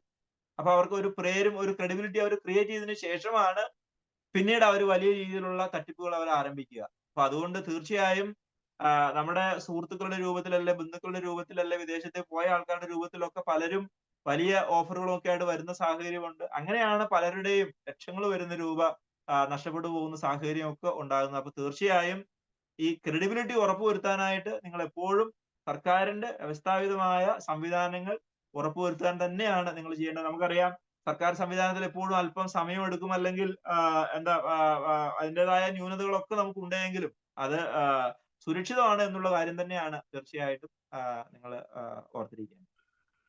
സാർ മറ്റൊരു ജെന്യൂൻ ആയിട്ടൊരു ക്വസ്റ്റ്യൻ എപ്പോഴും നമ്മൾ അഭിമുഖീകരിക്കുന്ന ഒരു ക്വസ്റ്റ്യൻ ആണ്. ആക്റ്റീവ് RA ലിസ്റ്റിലുള്ള ഏജൻസീസിന്റെ സർവീസ് ചാർജസ് 3.5 lakhs ആണ്. ഈ കൂടുതൽ സൗദിയിലേക്കാണ് കേട്ടിട്ടുള്ളത്. ആക്റ്റീവ് RA ലിസ്റ്റിൽ അവരുടെ പേരുണ്ട് താനും. അപ്പം അതിനെ നമ്മൾ എങ്ങനെ നമുക്ക് നേരിടാൻ പറ്റും? അവര് പല കാരണങ്ങൾ അവർ പറയാറുണ്ട്. അത് ജെന്യൂൻ ആണോ എന്നുള്ളതാണ് ചോദ്യം വരുന്നത്. അപ്പൊ അതായത് നമ്മുടെ ഈ ഇമിഗ്രേഷൻ ആക്ടിന്റെ റൂൾസിൽ പറയുന്നതനുസരിച്ച് ഒരു കോമൺ റേറ്റ് ആണ് ഇതിനകത്ത് ഫിക്സ് ചെയ്തിരിക്കുന്നത്. അതനുസരിച്ച് അത് നേരത്തെ 20,000 30,000 ആയിട്ട് ഇപ്പോൾ കൂട്ടിയിട്ടുണ്ട്. അതാണ് ഫ്ലാറ്റ് റേറ്റ് ആയിട്ട് എക്സ്റ്റേണൽ അഫയേഴ്സ് നോട്ടിഫൈ ചെയ്തിരിക്കുന്ന തുക എന്ന് പറയുന്നത്. പക്ഷേ ചില സമയത്ത് ചില സ്പെസിഫിക് റിക്രൂട്ട്മെന്റ് വരുന്ന സാഹചര്യത്തിൽ അതിൽ റിലാക്സേഷൻ ഗവൺമെന്റ് കൊടുക്കുന്നതായിട്ട് നമ്മൾ കണ്ടുവരാറുണ്ട്. അത്തരം സാഹചര്യത്തിലാണ് ഇപ്പൊ ചില ഇപ്പൊ കുവൈറ്റിലേക്കൊക്കെ വരുന്ന സാഹചര്യത്തിൽ അവർ അല്പം കൂടെ കൂടുതൽ തുക മേടിക്കുന്ന സാഹചര്യം നമ്മൾ കാണുന്ന ഒരു കാര്യം. അത് സ്പെസിഫിക് പെർമിഷന്റെ അടിസ്ഥാനത്തിലാണ് എന്നാണ് നമ്മൾ മനസ്സിലാക്കുന്നത്. പക്ഷേ അതിന്റെ ജെന്യൂനിറ്റി മറ്റു കാര്യങ്ങളും തീർച്ചയായിട്ടും നമ്മൾ ഉറപ്പുവരുത്താനുള്ള ഒരു കാര്യമാണ് ഈ വിഷയത്തിൽ നമ്മൾ ചെയ്യേണ്ടത്. കൂടുതൽ തുക ചില സമയത്ത് മേടിക്കുന്നതിനായിട്ട് ആ സ്പെസിഫിക് കേസ് ടു കേസ് റിക്രൂട്ട്മെന്റിന് ആ പെർമിഷൻ കൊടുക്കുന്ന സാഹചര്യത്തിൽ തന്നെ അതിന്റെ പെർമിഷൻ വിദേശകാര്യ മന്ത്രാലയത്തിൽ നിന്നുണ്ടെങ്കിൽ തീർച്ചയായിട്ടും അത് കൂടുതൽ മേടിക്കാനുള്ള സാഹചര്യമുണ്ട്. പക്ഷേ ബഹുഭൂരിപക്ഷം വരുന്ന സമയത്തും അത്തരം പെർമിഷൻസ് കൊടുക്കാത്ത സാഹചര്യത്തിലാണ് നമുക്കറിയാം വർഷങ്ങൾക്ക് മുമ്പ് കുവൈറ്റിലേക്ക് നടന്ന ഒരു റിക്രൂട്ട്മെന്റുമായിട്ട് ബന്ധപ്പെട്ട് അത് CBI ആ കേസ് രജിസ്റ്റർ ചെയ്യും. ഇപ്പോഴും ആ കേസ് ഇപ്പോഴും നടക്കുന്നുണ്ട്. അപ്പൊ അതിൽ ഞാൻ നേരത്തെ അന്ന് 20,000 രൂപയാണ് നമുക്ക് മാക്സിമം മേടിക്കാനായിട്ടുള്ള കമ്മീഷനായിട്ട് മേടിക്കാൻ പറ്റുന്ന തുക. പക്ഷെ ആ 20,000 എന്നുള്ള ആ എമൗണ്ടിന്റെ അപ്പുറത്ത് ചില പൂജ്യങ്ങൾ കൂടെ ചേർത്താണ് അത് 20 ലക്ഷം വരെ. അന്ന് എനിക്ക് തോന്നുന്നു കുവൈറ്റിലേക്കുള്ള MOH ഈ പറഞ്ഞ പ്രോസസ്സിലേക്ക് 20 ലക്ഷം വരെ എമൗണ്ട് മേടിച്ചുകൊണ്ടാണ് അന്ന് വിദേശ രാജ്യത്തേക്ക് നമ്മുടെ നഴ്സസിനെ കൊണ്ടുപോവുകയൊക്കെ ചെയ്തത്. അതിനെ തുടർന്നാണ് അതൊരു വലിയ കേസ് രജിസ്റ്റർ ചെയ്യുകയും അത്തരം കാര്യങ്ങളൊക്കെ ഉണ്ടാവുകയും ചെയ്തത്. അപ്പൊ അതിന്റെ ചുരുക്കം ഇതാണ്, എമിഗ്രേഷൻ ആക്ട് പറയുന്ന അനുസരിച്ചുള്ള ഫ്ലാറ്റ് റേറ്റ് എന്ന് പറയുന്നത് ഈ പറഞ്ഞ 30,000 തന്നെയാണ്. ചില സാഹചര്യങ്ങളിൽ അത് സൗദി അറേബ്യ ഉൾപ്പെടെയുള്ള ചില രാജ്യങ്ങളിലേക്ക് ചില റിക്രൂട്ട്മെന്റുകൾക്ക് ഇതിന്റെ റിലാക്സേഷൻ ഗവൺമെന്റ് കൊടുക്കുന്നതായിട്ട് നമ്മൾ കണ്ടുവരുന്നുണ്ട്. അപ്പൊ അതിന്റെ ഇൻഫർമേഷൻ കൃത്യമായിട്ടും ഇതൊക്കെ നമ്മൾ ഈ ഇൻഫർമേഷൻ എടുക്കുക എന്നുള്ളത് വളരെ വലിയൊരു ഒരു പ്രോബ്ലം ഉള്ള കാര്യമല്ല. തീർച്ചയായിട്ടും അതിനാണ് ഞാൻ പറയുന്നത്, നമ്മളെ ആരെങ്കിലും നമ്മുടെ വീട്ടിലുള്ള ആൾക്കാരല്ല, നമ്മുടെ സുഹൃത്തുക്കളെ ആരെ വേണമെങ്കിലും എറണാകുളത്തോ തിരുവനന്തപുരത്തോ ഉള്ള നമ്മുടെ പ്രൊട്ടക്ടേഴ്സ് ഓഫ് എമിഗ്രൻസിന്റെ ഓഫീസിൽ ഈ ഡീറ്റെയിൽസ് കൊടുത്തു കഴിഞ്ഞാൽ അവർ ഉടനെ തന്നെ അതിന്റെ വിവരം നമുക്ക് പറഞ്ഞു തരും. ഇനി അതല്ല ഫിസിക്കലി പോലും പോകാതെ നമ്മൾ അവരുടെ ഒക്കെ ആ ഇമെയിൽ ID നമുക്കുണ്ട്. അതിൽ കൃത്യമായിട്ട് ഒരു ഇമെയിൽ നമ്മൾ അയച്ചു കഴിഞ്ഞാൽ തീർച്ചയായിട്ടും വിതിൻ 24 hours നമുക്ക് റൈറ്റിംഗിൽ തന്നെയുള്ള റെസ്പോൺസ് നമുക്ക് കിട്ടുന്നതായിരിക്കും. ഓക്കെ സാർ, ഒരു ഏജൻസിയിൽ പോയി അന്വേഷിക്കുകയാണെങ്കിൽ നമ്മൾ എന്തെല്ലാം കാര്യങ്ങൾ അവിടെ നിന്ന് അന്വേഷിച്ച് മനസ്സിലാക്കണം? നമ്മളൊരു ഏജൻസിയിൽ ഡയറക്റ്റ് പോവുകയാണെങ്കിൽ ആ ഏജൻസിയിൽ നമ്മൾ എന്തൊക്കെ കാര്യങ്ങൾ അന്വേഷിച്ച് മനസ്സിലാക്കണം? ഇതിന്റെ ഒരു നമ്മള് രണ്ട് പ്രോസസ് ആണ് ഇതിലുള്ളത്. ഒന്ന്, നമ്മൾ ഒരു ഏജൻസിയിലേക്ക് ഒരു ഏജൻസിയുടെ ക്രെഡിബിലിറ്റി നമ്മൾ മനസ്സിലാക്കാനായിട്ട് ആ ഏജൻസി രജിസ്റ്റേർഡ് ആണോ, അവരുടെ നമ്പർ എന്താണ്, അവരുടെ പേരെന്താണ്, അതാണ് ആ ഏജൻസിയുടെ ക്രെഡിബിലിറ്റി ഉറപ്പുവരുത്താനായിട്ട് നമ്മൾ ചെയ്യേണ്ടത്. അതൊന്ന്. രണ്ട്, ആ ഏജൻസി ഏതെങ്കിലും ഒരു തൊഴിലുമായിട്ട് വരുന്ന ഒരു പ്രപ്പോസലാണ് നമുക്ക് തരുന്നതെങ്കിൽ അപ്പൊ ആ ജോലിയുമായിട്ട് ബന്ധപ്പെട്ട അതിന്റെ ആ കരാറിന്റെ ഡീറ്റെയിൽസ് എന്താ അപ്പൊ ഞാൻ നേരത്തെ സൂചിപ്പിച്ചു, അതിനകത്ത് ഒരുപാട് കാര്യങ്ങളുണ്ട്. അവരുടെ എന്താ പറയാ, നമ്മുടെ എന്തുമാത്രം ശമ്പളം കിട്ടും, നമ്മുടെ അക്കോമഡേഷന്റെ പ്രൊവിഷൻ എന്താണ്, ഫുഡിന്റെ പ്രൊവിഷൻ എന്താണ്, എന്തുമാത്രം ടാക്സ് അവർ ഡിഡക്ട് ചെയ്തോ, ടാക്സ് ഫ്രീ ആണോ. നമുക്കറിയാം ചില രാജ്യങ്ങളിൽ നമ്മൾ സേവ് ചെയ്യുന്നതിൽ ഇത്ര ശതമാനം അവിടെ സ്പെൻഡ് ചെയ്യണം എന്നാണ് അവിടുത്തെ നിയമം പറയുന്നത്. അപ്പോ നമ്മളവിടെ തീർച്ചയായിട്ടും നമ്മൾ ഈ പോകുന്ന ആൾക്കാർ അവിടെ പണം സ്പെൻഡ് ചെയ്യാനായിട്ടല്ല പോകുന്നത്, നമ്മൾ സേവ് ചെയ്യാൻ വേണ്ടിയിട്ടാണ് പോകുന്നത്. അപ്പോ ഇങ്ങനെ പല രീതിയിലുള്ള കാര്യങ്ങളുണ്ട്. അപ്പൊ ആ തൊഴിൽ നമുക്ക് സ്യൂട്ടബിൾ ആണോ, ആ ഓഫർ നമുക്ക് സ്യൂട്ടബിൾ ആണോ എന്നുള്ള കാര്യമാണ് തീർച്ചയായിട്ടും നമ്മൾ ഉറപ്പുവരുത്തേണ്ടത്. അപ്പൊ അതിനാണ് ആ ഡിസിഷൻ മേക്കിംഗ് പ്രോസസ് എന്ന് പറയുന്നത്.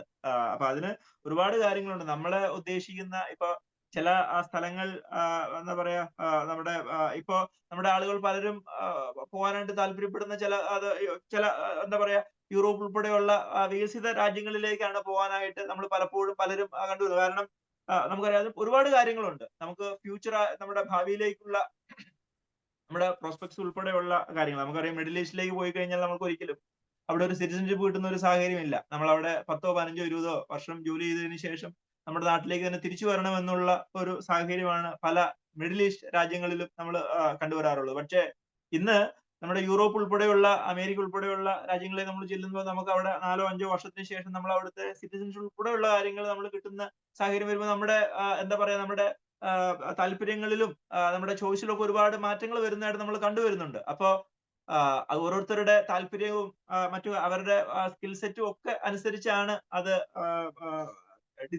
ഡിസിഷൻ എടുക്കേണ്ടത്. അപ്പൊ തീർച്ചയായും ഈ ഡിസിഷൻ പ്രോസസ്സ് എന്ന് പറയുന്ന കാര്യം തീർച്ചയായിട്ടും അത് വളരെ കൃത്യമായിട്ട് നമ്മൾ ചെയ്യുന്നു എന്നുള്ള കാര്യം അത് ഉറപ്പുവരുത്തുക. അതാണ് പറഞ്ഞ നമ്മുടെ ഒരു ഏജൻസിയെ നമ്മൾ അപ്രോച്ച് ചെയ്ത് കഴിയുമ്പോൾ തൊഴിലുമായിട്ട് ബന്ധപ്പെട്ട അത്തരം കാര്യങ്ങളിൽ അത് വളരെ പെട്ടെന്ന് തന്നെ ഒരു ഡിസിഷനിലേക്ക് എത്താതെ ആ തൊഴിൽ കരാറിന്റെ കണ്ടന്റ് എന്താണ്, അത് നമുക്ക് ആ ഒരു ഓഫർ എടുക്കുന്നത് കൊണ്ട് നമുക്ക് എന്തെങ്കിലും ഗുണമുണ്ടോ? കാരണം നമ്മളൊരു തൊഴിൽ കരാറിൽ നമ്മൾ ഏർപ്പെട്ട് നമ്മളൊരു വിദേശ രാജ്യത്തേക്ക് നമ്മൾ ചെന്നതിന് ശേഷം നമുക്ക് വളരെ എളുപ്പത്തിൽ അവിടെ തിരിച്ചു പോരാൻ സാധിക്കില്ല.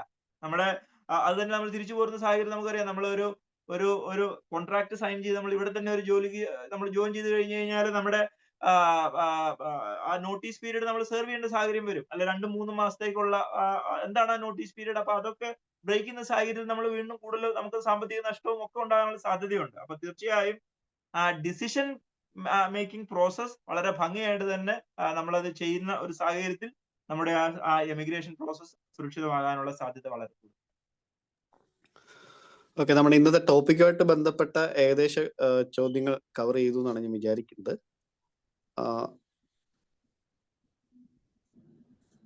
ഓക്കെ, ഇതുമായിട്ട് ബന്ധപ്പെട്ട ഒരു എക്സ്പീരിയൻസ് പറയട്ടെ. ഇന്നലെ നമ്മുടെ ഫേസ്ബുക്ക് പേജിൽ ഗ്രൂപ്പിൽ ഒരു ക്വസ്റ്റ്യൻ വന്നിരുന്നു. ലക്സംബർഗിലെ ഒരു റിക്രൂട്ട്മെന്റ് എനിക്ക് ഒരു ഓഫർ ലെറ്റർ കിട്ടി, ഇത് ജെന്യൂൻ ആണോ എന്ന് ചോദിച്ചിട്ട്. 4 വർഷം മുമ്പാണ് ഞാൻ ഡൽഹിയിൽ നിന്നുകൊണ്ട് ഈ ലക്സംബർഗ് ഇങ്ങനെ ഒരു തട്ടിപ്പ് പല പ്രാവശ്യം കാണുവാനായിട്ട് ഇടയായത്.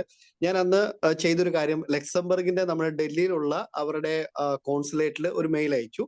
മെയിൽ അയച്ചിട്ട് സാർ ഇങ്ങനെ ഒരു ഇതുണ്ട്, നിങ്ങളുടെ റിക്രൂട്ട്മെന്റ് പ്രോസസ് എന്താണെന്നൊരു മെയിൽ ചോദിച്ചു. വിത്തിൻ 3 ഡേയ്സിൽ അവരെനിക്ക് റിപ്ലൈ തന്നു, ഞങ്ങൾ ഇന്ത്യയിൽ നിന്ന് റിക്രൂട്ട്മെന്റ് ചെയ്യുന്നില്ല, കാരണം ഞങ്ങളുടെ അത് യൂറോപ്യൻ യൂണിയനിലുള്ളതാണ്. അവരുടെ ഈ വ്യക്തമായിട്ട് ഞാനത് പോസ്റ്റ് ചെയ്തിട്ടുണ്ട്. ഞാൻ പറഞ്ഞു വന്നത് നമുക്ക് ഇങ്ങനെയുള്ള ഓപ്പർച്യൂണിറ്റീസ് ഒക്കെ യൂസ് ചെയ്യാം. ഒരിക്കലും ഏജൻസീസ് പറയുന്ന ഫോൺ കോൾസിൽ ഇമെയിൽസിൽ വരുന്ന മോഹന വാഗ്ദാനങ്ങൾ മാത്രം വിശ്വസിക്കാതെ ഇങ്ങനെയുള്ള കാര്യങ്ങൾ ചെയ്യാനായിട്ട് സാധിക്കും. പ്രത്യേകിച്ച് ഇന്നത്തെ ഒരു ക്ലാസ് നിങ്ങൾക്ക് ഒത്തിരി പല കാര്യങ്ങൾ, പ്രത്യേകിച്ച് ഈ വിസിറ്റ് വിസ എടുത്ത് പോയി ചെയ്യുന്ന കാര്യങ്ങളൊക്കെ ഞാൻ ആദ്യമായിട്ടാണ് അത്രയും കൃത്യമായിട്ട് കേൾക്കാൻ സാധിച്ചത്. വളരെ ഹെൽപ്ഫുൾ ആയിരുന്നു എന്ന് വിചാരിക്കുന്നു. സാർ, ഒരു main question, sir agency processing start ചെയ്യുമ്പോൾ നമ്മൾ ഒറിജിനൽ ഡോക്യുമെന്റ്സ് കൊടുക്കുമ്പോൾ എന്തൊക്കെ ശ്രദ്ധിക്കണം? പല പ്രശ്നങ്ങൾ അഭിമുഖീകരിക്കുന്ന ഒരു കാര്യമാണത്.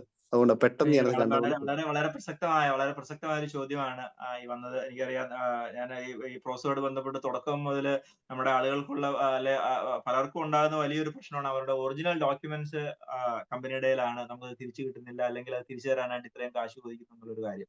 തീർച്ചയായിട്ടും ഇവിടെ അറിഞ്ഞിരിക്കേണ്ടത് ഈ ഒറിജിനൽ ഡോക്യുമെന്റ്സിന്റെ ഒരു പ്രസക്തി വരുന്നത് ഈ അറ്റസ്റ്റേഷൻ എന്ന് പറയുന്ന എംബസിയുടെ അറ്റസ്റ്റേഷൻ വരുന്ന ഒരു സാഹചര്യത്തിൽ മാത്രമേ ഈ ഒറിജിനൽ ഡോക്യുമെന്റിന്റെ ഒരു റെലവൻസ് വരുന്നുള്ളൂ.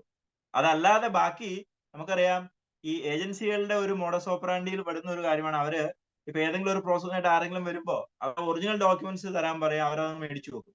അത് ചെയ്തു കഴിഞ്ഞാലുള്ള അത് അവര് ചെയ്യുന്നത് എന്തിനാന്ന് വെച്ചാൽ നിങ്ങൾ പിന്നെ വേറെ എവിടെയും പോകുന്ന ഒരു സാഹചര്യം ഉണ്ടാകില്ല എന്നുള്ള കാര്യം ഉറപ്പുവരുത്താൻ വേണ്ടിയിട്ടാണ് അവർ ആ ഒറിജിനൽസ് ആദ്യമേ തന്നെ മേടിച്ചു വെക്കുക. അപ്പൊ അവർക്കറിയാം, ഇനി ഏതെങ്കിലും സാഹചര്യത്തിൽ നിങ്ങൾ ഇത് തിരിച്ചു ചോദിക്കുന്ന സാഹചര്യത്തിൽ അവര് പറയും, ഞങ്ങള് ഒരുപാട് പ്രോസസ്സ് ചെയ്തു, അപ്പൊ അതിനുള്ള പൈസ മുഴുവൻ നിങ്ങൾ തന്നെങ്കിൽ ഇത് ഞങ്ങൾ തിരിച്ചു തരുള്ളൂ എന്ന് പറയുമ്പോൾ നമുക്ക് മറ്റൊരു വഴിയിൽ നമ്മൾ ആ പൈസ കൊടുക്കുന്ന ഒരു സാഹചര്യം.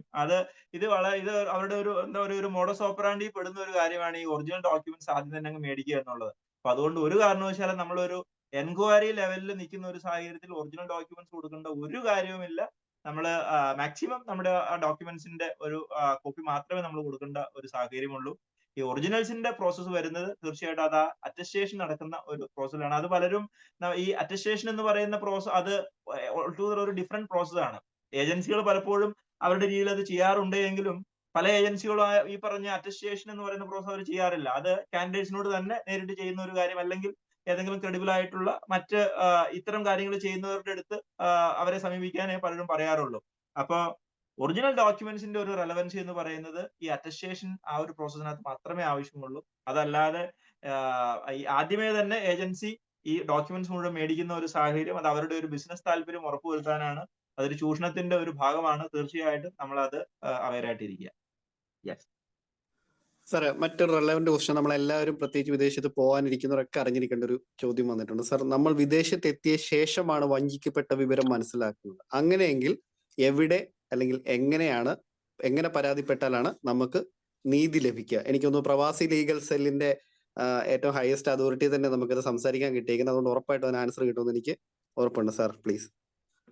എന്തായാലും നമ്മുടെ ഈ വെബിനാർ നന്നായിരുന്നു എന്നുള്ളത് ഈ പലരുടെയും ചോദ്യങ്ങൾ കാണുമ്പോൾ, അങ്ങനെ പ്രസക്തമായ ചോദ്യങ്ങൾ കാണുമ്പോൾ നമുക്ക് സന്തോഷമുണ്ട്. കാരണം നമ്മളിങ്ങനെ ഒരുപാട് വർഷങ്ങളായി ഈ എമിഗ്രേഷന്റെ പ്രോസസ്സിനെ കുറിച്ച് പലപ്പോഴും പറയാറുണ്ടെങ്കിൽ ഇങ്ങനെ എപ്പോഴും ഈ പരാതികൾ വരുമ്പോൾ പലരുടെയും പരാതികൾ കേൾക്കുമ്പോൾ നമുക്ക് വളരെ സങ്കടം തോന്നാറുണ്ട്. അവര് കടമെടുത്തും മറ്റുമൊക്കെയാണ് അവരുടെ ഈ ലക്ഷക്കണക്കിന് രൂപ ഓരോരുത്തർക്ക് കൊടുത്ത് അതിനുശേഷം അവര് ബുദ്ധിമുട്ടുന്ന കാര്യം കാണുമ്പോൾ നമുക്ക് വലിയ സങ്കടം തോന്നാറുണ്ട്. അപ്പൊ ആ ഒരു പശ്ചാത്തലത്തിൽ നിങ്ങൾ ഇങ്ങനെ ഒരു പ്രോഗ്രാം വെച്ചു, വളരെ നല്ല കാര്യം. തീർച്ചയായിട്ടും അവയർനെസ് ആണ്, ഇൻഫർമേഷൻസ് ആണ് ഇന്നത്തെ ഏറ്റവും വിലപ്പെട്ട കാര്യം എന്ന് പറയുന്നത്. അപ്പൊ അതിൽ ഇത്രയും പേര് വരുന്നു, അവര് വളരെ പ്രസക്തമായ ചോദ്യങ്ങൾ ചോദിക്കുന്നു, ഒരുപാട് സന്തോഷം. അപ്പൊ ചോദ്യത്തിലേക്ക് വരാം.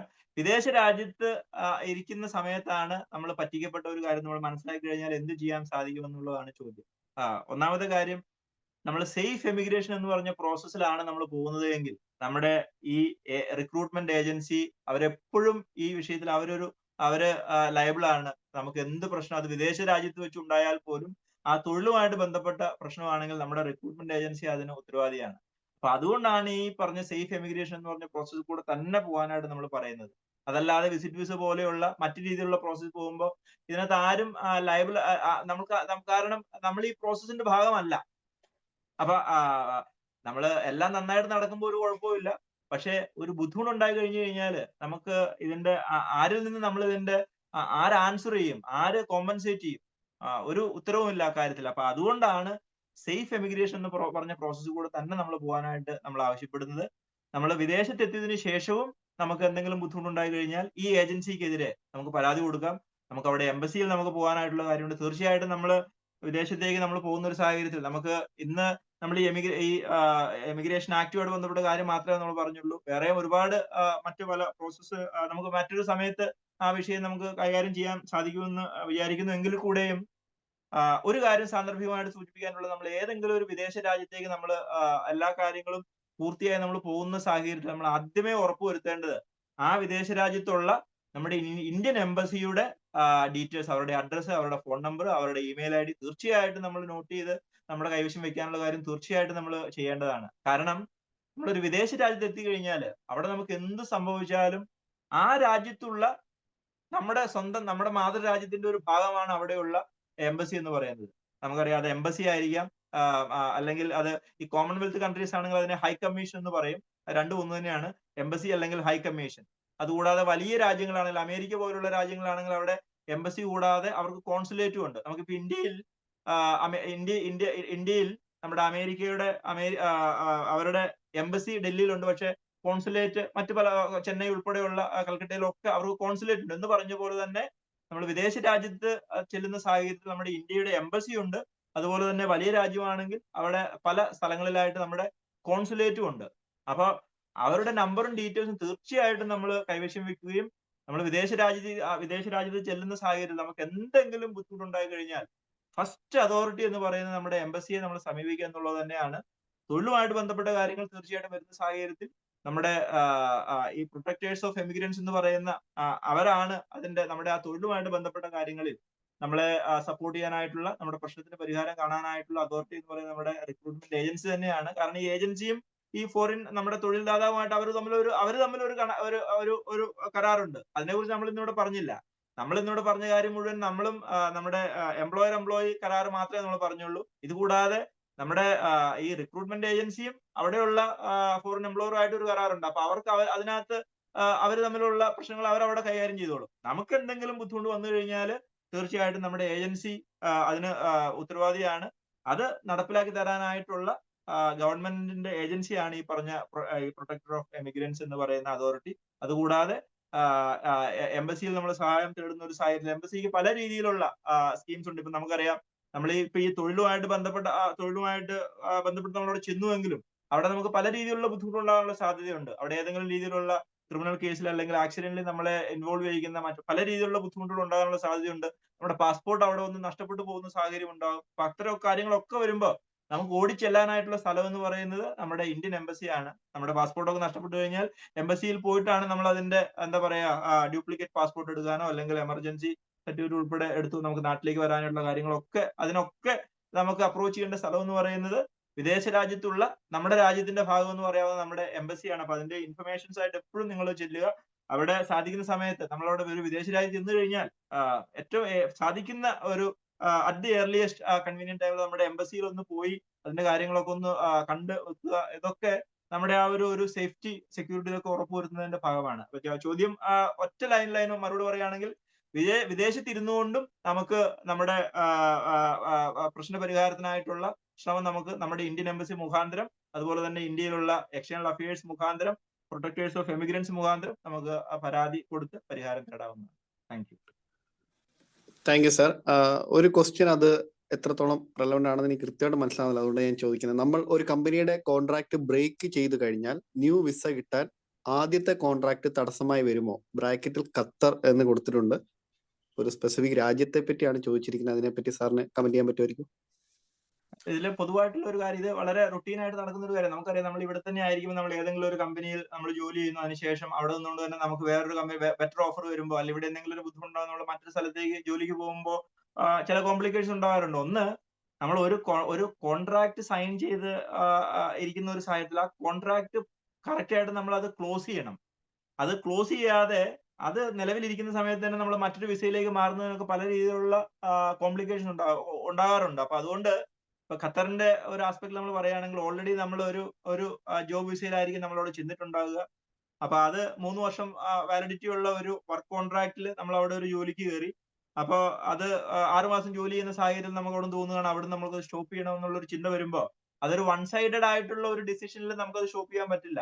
നമുക്ക് ആ വിസ ഇഷ്യൂ ചെയ്തിരിക്കുന്ന നമ്മുടെ എംപ്ലോയറുമായിട്ടുള്ള മ്യൂച്വൽ അണ്ടർസ്റ്റാൻഡിങ്ങിൽ പ്രോപ്പർ ആയിട്ട് അതൊരു ക്ലോസിംഗ് നടക്കുന്ന ഒരു സാഹചര്യത്തിൽ നമുക്ക് മറ്റൊരു വിസയിലേക്ക് നമ്മൾ മാറാനായിട്ടുള്ള ഒരു സാഹചര്യമുണ്ട്. അതല്ലെങ്കിൽ നമ്മൾ മറ്റു പല രീതിയിലുള്ള നിയമ നടപടികൾ നമുക്കെതിരെ വരാനുള്ള സാഹചര്യമുണ്ട്. അപ്പൊ അതുകൊണ്ട് ഇത്തരം വിഷയങ്ങളിൽ നമ്മൾ കൃത്യമായ ഇൻഫർമേഷൻ എടുത്തുകൊണ്ട് മാത്രമേ നമ്മൾ ഈ പറഞ്ഞ ഒരു ജോലിയിൽ നിന്നും ഒരു വർക്ക് കോൺട്രാക്റ്റിൽ നിന്നും അത് പ്രോപ്പർ ആയിട്ട് ക്ലോസ് ചെയ്ത് അടുത്തതിലേക്ക് മാറുന്നു എന്നുള്ള കാര്യം തീർച്ചയായിട്ടും നിങ്ങൾ ഉറപ്പുവരുത്തുക. അത് ഓരോ രാജ്യത്തിനും അതിൻ്റെതായ നിയമങ്ങളുണ്ട്. നമുക്കറിയാം, അതാണ് ഈ പറഞ്ഞ ടോപ്പിക്കിന്റെ ഒരു വലിയ പ്രസക്തി. നമുക്ക് there is no one size fit for all.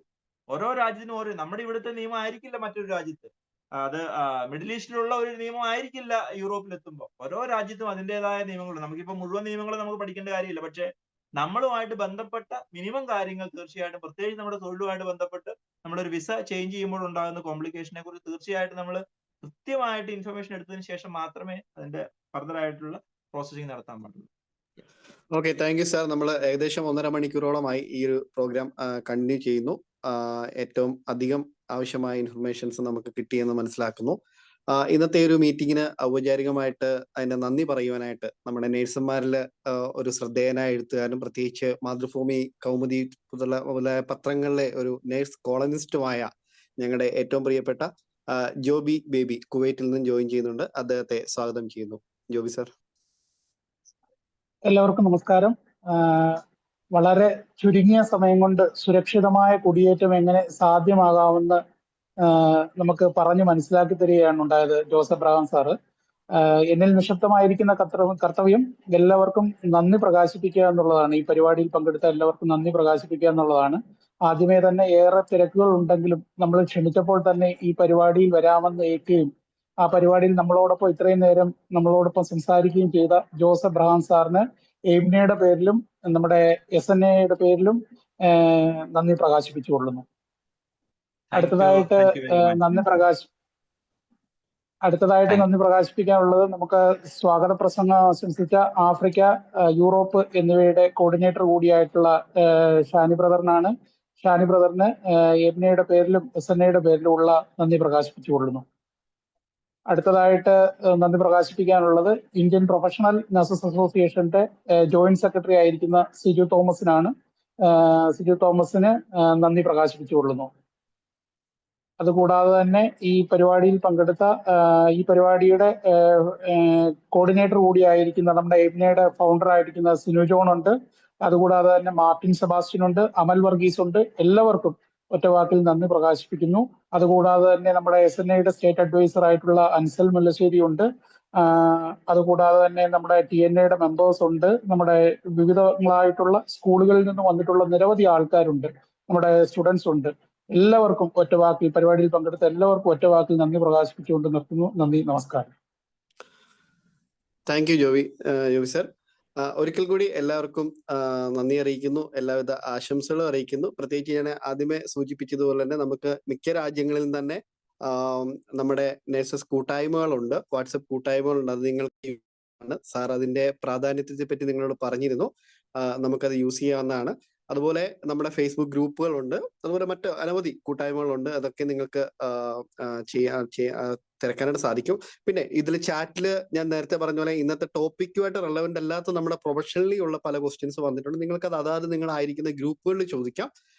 അവിടെ നിങ്ങൾക്ക് അതിനുള്ള ആൻസറുകൾ അറിയാവുന്ന രീതിയിൽ നിങ്ങൾക്ക് കിട്ടാവുന്നതാണ്. അല്ലെങ്കിൽ നിങ്ങൾക്ക് അതിനുള്ള ഗൈഡൻസ് എവിടെ പോയാൽ കിട്ടും എന്നുള്ളത് നിങ്ങൾക്ക് ലഭിക്കുന്നതാണ്. അപ്പോൾ ഒരിക്കൽ കൂടി എല്ലാവർക്കും നന്ദി, സ്നേഹം അറിയിച്ചുകൊണ്ട് നമ്മുടെ ഇന്നത്തെ ഈ മീറ്റിംഗ് ഇവിടെ വൈൻഡ് അപ്പ് ചെയ്യുന്നു. Thank you so much.